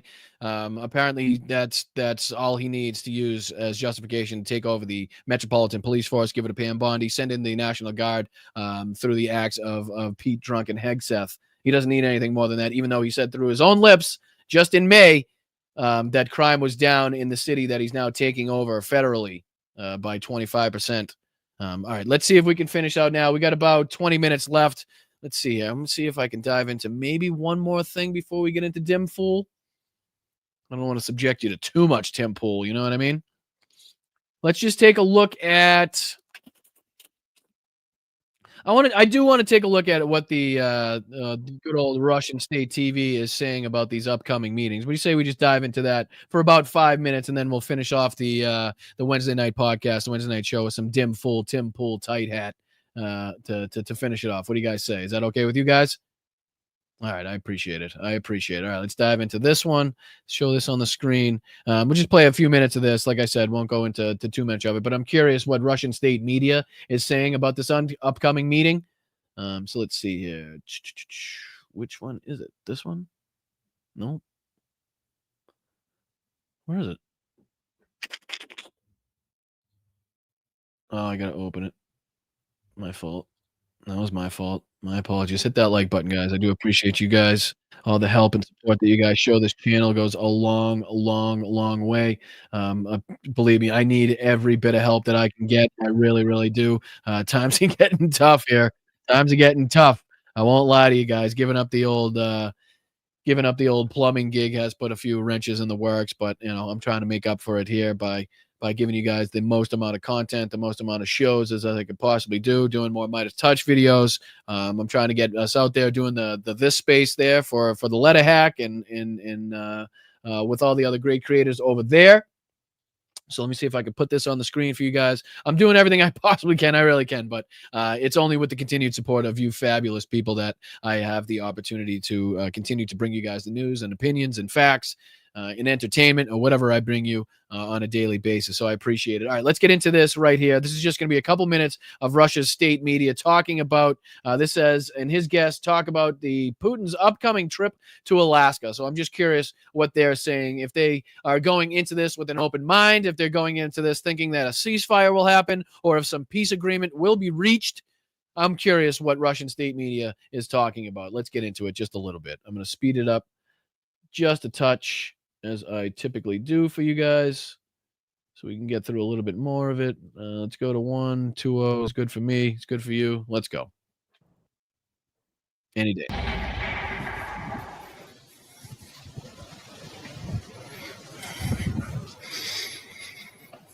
Прямые переговоры. You breathing heavy enough, Chief? Fucking settle down. Maybe don't walk. Maybe don't make the entrance into your show 4.5 miles long, so you're not fucking winded and out of breath by the time you get to wherever you're supposed to be going. All right, here we go. Владимира Путина и Дональда Трампа должны состояться уже на следующей неделе на Direct negotiations between Donald Trump and Vladimir Putin are supposed to take place next week in Alaska. Очень много дезинформации. There's a lot of disinformation. There's a lot of noise. Вот очень много шума. Мы же понимаем, что Трамп, какой бы он Realize that Trump, despite of who he is, не был, is not being perceived by не the West воспринимает как лидера, который as a пришел leader who came for a long time. надолго. Уже сейчас Even now, we were constantly being постоянно told нам вкидывали. Встреча произойдет a в meeting Ватикане. will take place in the Vatican. A Встреча meeting will take place in Rome. произойдет в Riме. Встреча A произойдет meeting will take place in Europe. в Европе. А нам это зачем? Why would we want that? Зачем нам Under any circumstances? при любых обстоятельствах нужен Ватикан, Why would we need the Vatican, Rome, or Europe?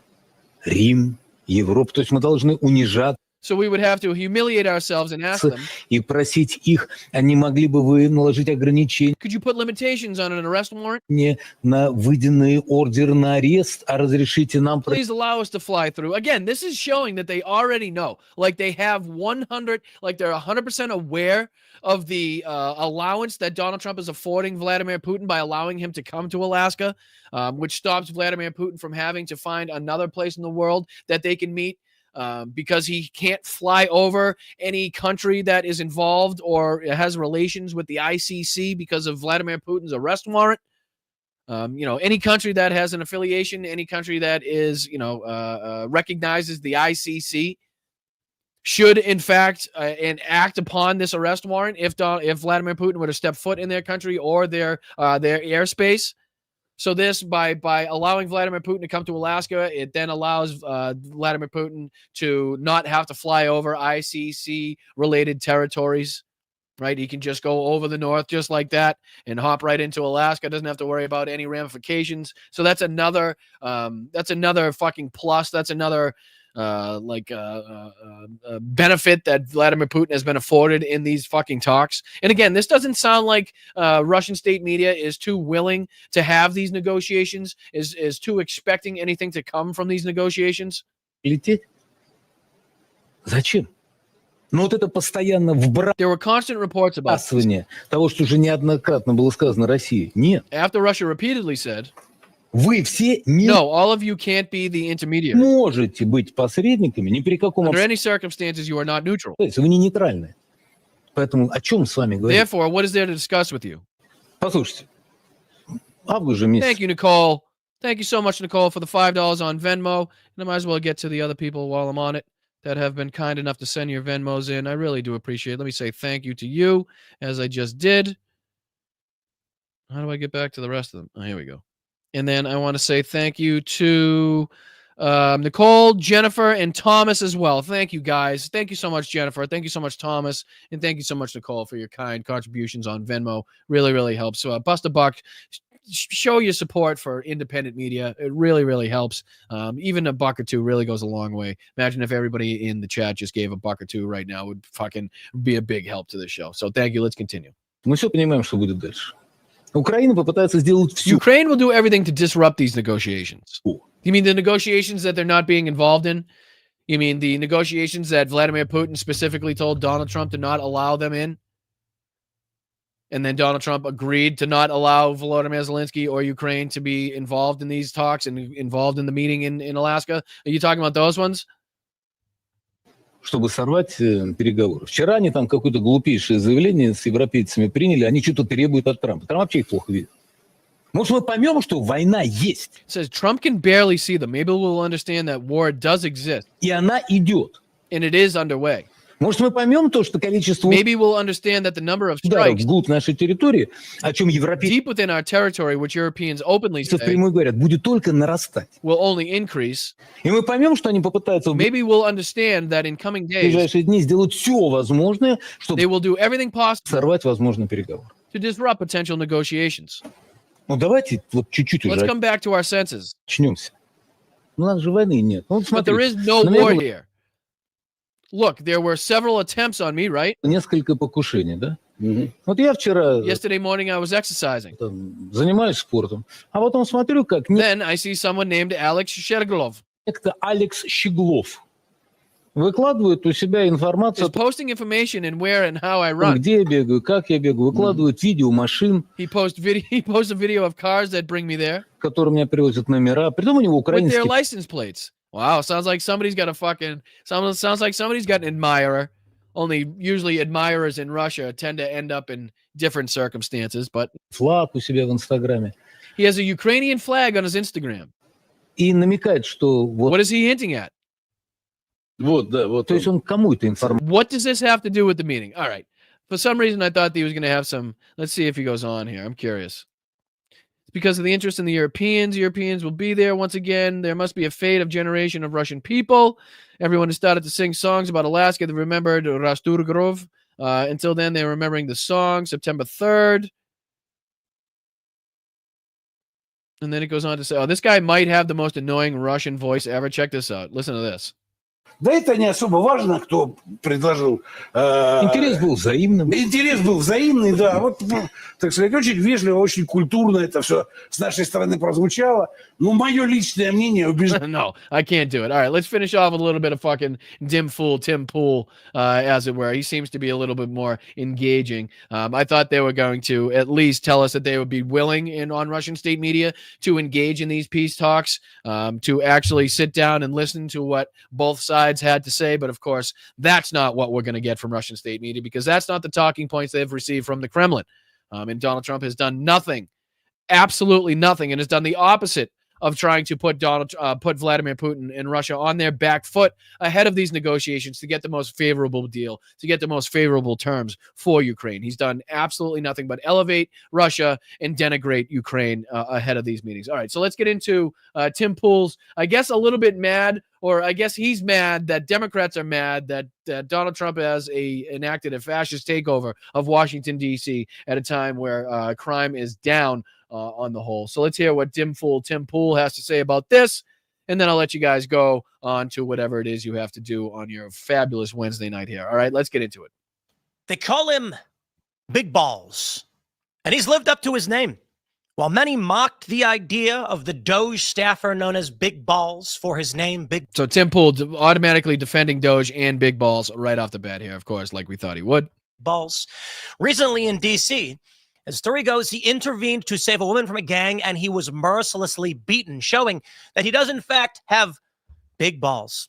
Now, Donald Trump is threatening to federalize, take over Washington, D.C., and Tim Pool is going to go ahead and argue and justify that takeover because of whatever happened to this so-called big balls, right? This is Tim Pool going to do his work for an authoritarian, going to do the bidding for a fascist, going to do his bidding for the government. Mr. Anti-Government is now going to do the bidding for the government to tell you why this federal takeover, this fascist takeover, the implementation of National Guard in our nation's capital, and the possibility of Marines in the Army and the real military, as Donald Trump calls them, being deployed into our nation's capital, being very, very, very real. Because that's what Donald Trump said he was going to do. Tim Pool is now going to, again, defend that and justify that to everybody. So let's go. For it 100%. I live in the D.C. area, my friends. I know it's funny because people act like we don't live here. We're an hour outside of D.C. That's like a suburb, okay? The people where we live, everybody commutes to D.C. or the D.C. area to work for D.C. industry and enterprise, and it is unsafe, and it is disgusting. Really? How many times have you been dangerous. mugged? How many times have you been robbed? How many times have you been shot at, Tim, since you're so close to the action and you have to commute so close to all the deadliest places here? How many times have you had your car stolen? Right? How many times have you been mugged, shot at, raped, beaten, anything? How many times, Tim, since you've been, directly in the action for so long and you have, so much firsthand experience about this? Why don't you give us a few examples of how you've been threatened, of how you've felt unsafe? And we take these considerations very seriously. We're doing a series of shows in DC. It is not safe, and that's how dangerous DC is, ladies and gentlemen. It is so dangerous that Tim Pool has decided to take his show there. He's going to move his entire production to D.C. because that's how unsafe it is. Did you get that? Did you get that? Everyone knows. Discuss live here. We're an hour outside of D.C. That's like a suburb, okay? The people where we live, everybody commutes to D.C. or the D.C. area to work for D.C. industry and enterprise, and it is unsafe, and it is disgusting. It is so unsafe that dangerous. And we take these considerations very seriously. We're doing a series of shows in DC. It is not safe, and we're doing a series of shows in DC.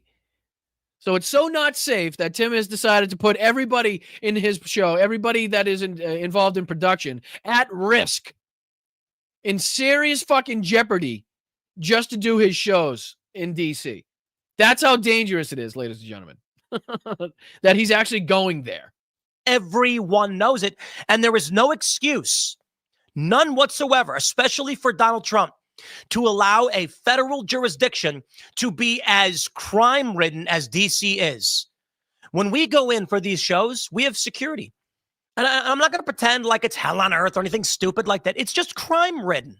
So it's not hell on earth, as Donald Trump would have you believe. It's crime-ridden to the point where, again, Tim Pool is going to bring and drag his whole production to D.C. try to actually just, like, with any sense of fucking reality whatsoever, justify that or put that through your fucking skulls. It's so dangerous that I'm going to take my entire show there, my entire production. I'm going to put everybody in danger and everybody in jeopardy. But let's do a bunch of shows there. And then you've got this image, the image of Big Balls being beaten. It is insane. The dude took a brutal gang stomping. Talk about Big Balls. Did he? The brutal gang stomping from a 15-year-old girl and a 15-year-old boy? That was the brutal gang stomping that Big Balls took? Here's a story from the New York Times. Trump threatens federal takeover of Washington after member of Doge is assaulted.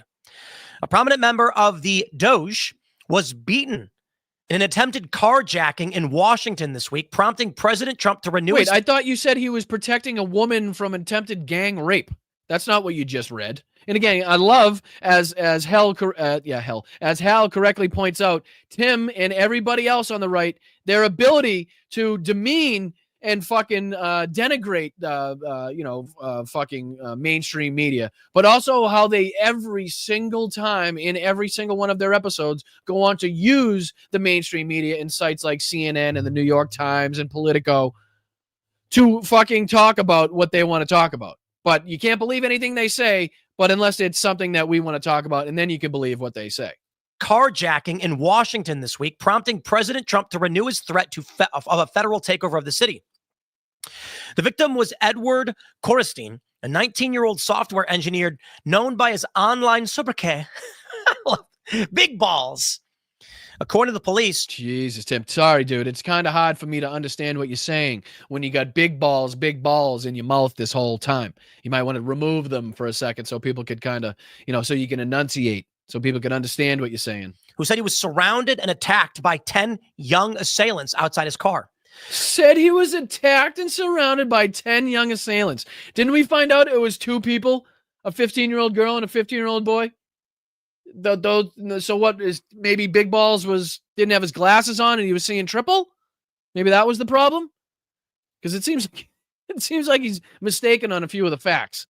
In a social media post on Tuesday afternoon, Mr. Trump shared a photograph that appeared to show Mr. Korestein lying on the street, bleeding, battered, and shirtless, writing that the crime in the nation's capital was totally out of control, though the city's crime rates have been falling. So what? Falling crime rates does not mean no crime. If DC doesn't but get it also gives a good fucking example, a good reason as to why the president of the United States shouldn't be using drastic action to federally take over a police force, to send in the National Guard at a time when the crime that you so speak of is dropping. The crime rate is lowering. Like, this is not the time to be fucking sending in the military. Nor is that ever a fucking solution to a problem inside the United States. We've only seen bad shit that can come from sending and deploying the military against our own people. I mean, that's you're every time you talk about how it's not that bad, it's not hell on earth, right? Tim just said this. He's bringing his entire production there. Talking about how the crime rate is getting lower, but yes, there is crime. It's a fucking city, dude. You're never going to eradicate crime 100% from a city when you have that many people in such a small area. You are never going to fully eradicate crime. Not a fucking possibility. So that means that at any point, Donald Trump could use anything as justification for a federal takeover of any city.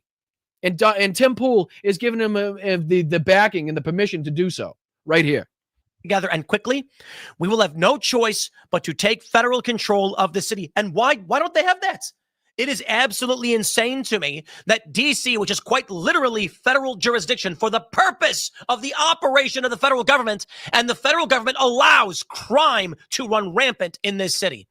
Again, maybe we should give them statehood, right? Maybe that would help in the situation. Maybe then they would be afforded all of the federal provisions and federal fucking financial backing that the states receive in order to, I don't know, maybe, again, attack some of this crime that you say. I'm not against, locking up criminals. I'm not against lowering crime. I'm not against making cities safer.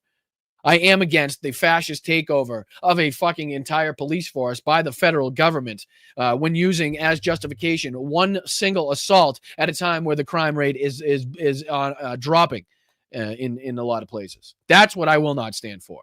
And the people that say don't tread on me, and the people that want a small government, the conservatives, you'd think they'd be right behind us and calling for this to stop, right? All right. Well, I got to try to practice and get better on ending on time. So I will let you guys go right after I thank everybody for their kind contributions, both on Venmo and here on YouTube and Twitch, Instagram, Facebook, the whole 9 yards. You guys have been absolutely amazing once again. So let me just run through the list of everybody to thank. First of all, thank you, mods, once again for being fantastic, for keeping that chat a nice, safe place. Thank you, Nancy Hayes, for your $10 contributions. We'll try to get an answer on how Bicycle Mike is doing. I'll see if I can reach out. Patrick, thank you so much for the 5 gifted subs. I really do appreciate that, and congratulations on being here for 16 months. Thank you, Brian, and other mods for all that you do, he says. Thank you, Patrick, for being here. I really do appreciate it, brother. Thank you, Nora Dez, as usual. Thank you, Lisa, as usual. Thank you, JJ, as usual. How funny would it be if Putin's flights get diverted and he gets arrested since he can't fly over certain countries? Honestly, it might be something we have to look into doing. Maybe only allowing a certain amount of fuel. Maybe so he's got to stop, I don't know, somewhere else other than Alaska. We can look into it. We can look into it. Thank you, Jeff. I appreciate you, brother, for the $2. Welcome to West Pyongyang, formerly Washington, D.C. Fucking absolutely right, brother. No real difference that we can discern at this point. Let's see. Sheldon, thank you so much for the 1 gifted membership. As always, I really appreciate it. Jeff coming back in for the 11th month milestone. Let's fucking go, Jeff. Let's go, Carol Dubred. Let's go. What's it say? Carol? I've never seen it spelled that way. Carol Duberez. I appreciate that. Thank you so much. Fuck Donald Trump. Absolutely. Thank you so much. For some reason, I almost said Karen. Threw me off a little bit. Never seen it spelled like that. I appreciate you, though, Carol. I appreciate that very much. Thank you, Tony, for the $2 super chat. That is fucking unbelievable of you. Thank you, Aurora, for becoming a new YouTube member. I really appreciate that. JD with 10 fucking gifted. Let's go, bro. Let's fucking go. I appreciate that so much, dude. I really do. Thank you, JD. Make sure anybody that's receiving these gifted memberships are thanking the people that are gifting and donating these memberships because it does require them to come out of pocket. So thank you so much to anybody and everybody that is gifting. Elizabeth, been here for 11 months. Let's fucking go. I call them bird balls. I appreciate that. I appreciate that. Thank you, Marcia. Been here for 3 months. Love you, Brian and friends. Miss you. Can't tag or see. What's that mean? You can't tag anybody? Or just anybody you couldn't tag? I see what you're saying. I see what you're saying. Thank you, Deanna, for being here for 17 months. Let's fucking go. Thanks for keeping this bastard in check. I try. I really try. I think 17 might be the longest. Oh, fucking Tobias. Let's fucking go, bro. Holy shit. Let's fucking go, dude. I appreciate that, man. $50 super chat. Fucking appreciate it, man. What a huge contribution. That is fucking awesome. Thank you so much, Tobias, for that, and everybody else. Nicholas for the $1, Nordez for the fucking 5 gifted. Thank you so much, Mama Brooke. Where's the video of the actual Big Balls beatdown? There are Ring cameras everywhere. That's how I got my son his stolen bike back. You're right. You'd think there'd be something out there, but all we got was him sitting and weeping in his hands and knees afterwards. Thank you, JD, again for the profanity bonus. And as I said, thank you to everybody on Venmo. Let me see if I can get those people now. As I said before, thank you, Deanne, again on Venmo. Deanne, Linda, Nicole, Jennifer, Thomas, everybody that contributes in any way. Nancy, Damon, you guys are fucking fantastic. Claudia, I really do appreciate it. Make sure you guys are liking that like button, hitting that like button on the way out. Subscribe to the channel on the way out. We'll see you guys tomorrow for our 2 p.m. Eastern, 11 a.m. Pacific Thursday show that we have. So please make sure you hit that notification bell. Reminds you when we go live. So in case you forget, you will get alerted to that. But yeah, as I always say, get out of your seats, get out of your sheets, get into the fucking streets, find your nearest protest, find your nearest rally, right? Get out there, stay loud, stay proud, stay aggressive, but keep your head on a swivel. Make sure you're staying safe out there. Until next time, I'll see you tomorrow. I'm Boston Brian. Continue to kick ass, ladies and gentlemen, because we are fucking winning. Slava Ukraine, free Palestine, fuck ICE. I'll see you tomorrow. How about that? All right, I'll see you. Appreciate it, guys. Later.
conserved since the time of lobsters, right? There weren't trees around when lobsters first manifested themselves on the planet.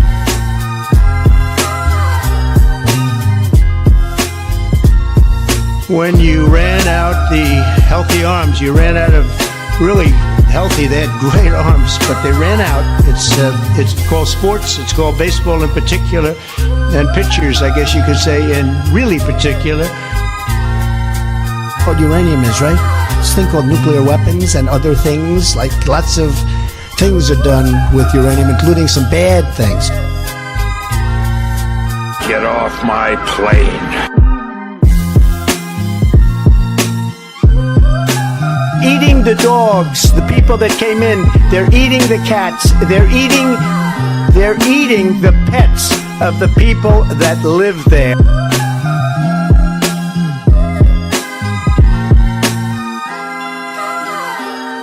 Fucking Nazis. Never fight uphill, me boys, never fight uphill. They were fighting uphill. He said, wow, that was a big mistake. He lost his great general, and they were fighting. Never fight uphill, me boys, but it was too late. My superpower is being honest. I will eat my neighbors.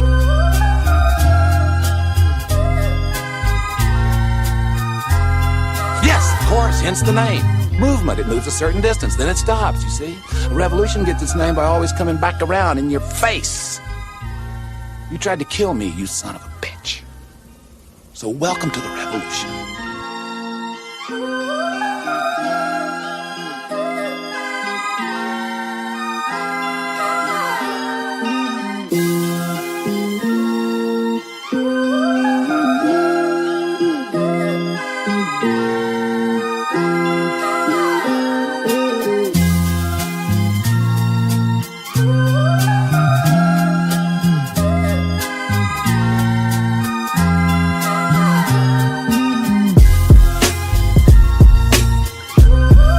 Thank you, Treva. And thank you, Jim McGeek. Sorry if I missed you guys. Congratulations, Jim, for being here for 15 months. And thank you, Treva, for being here for 12 months. I really appreciate you guys. Thank you so much. All right, I missed you.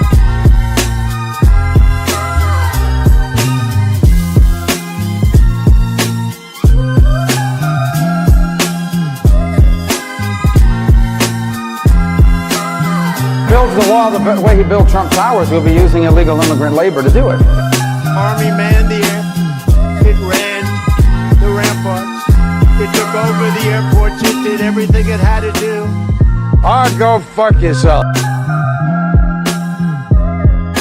I am the chosen one.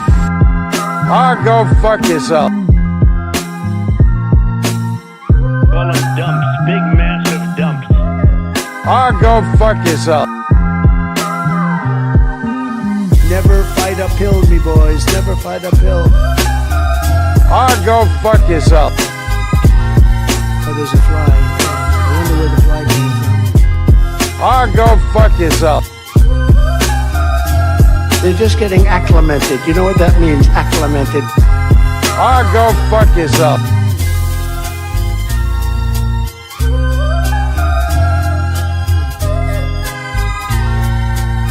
The big, fat, sloppy United States.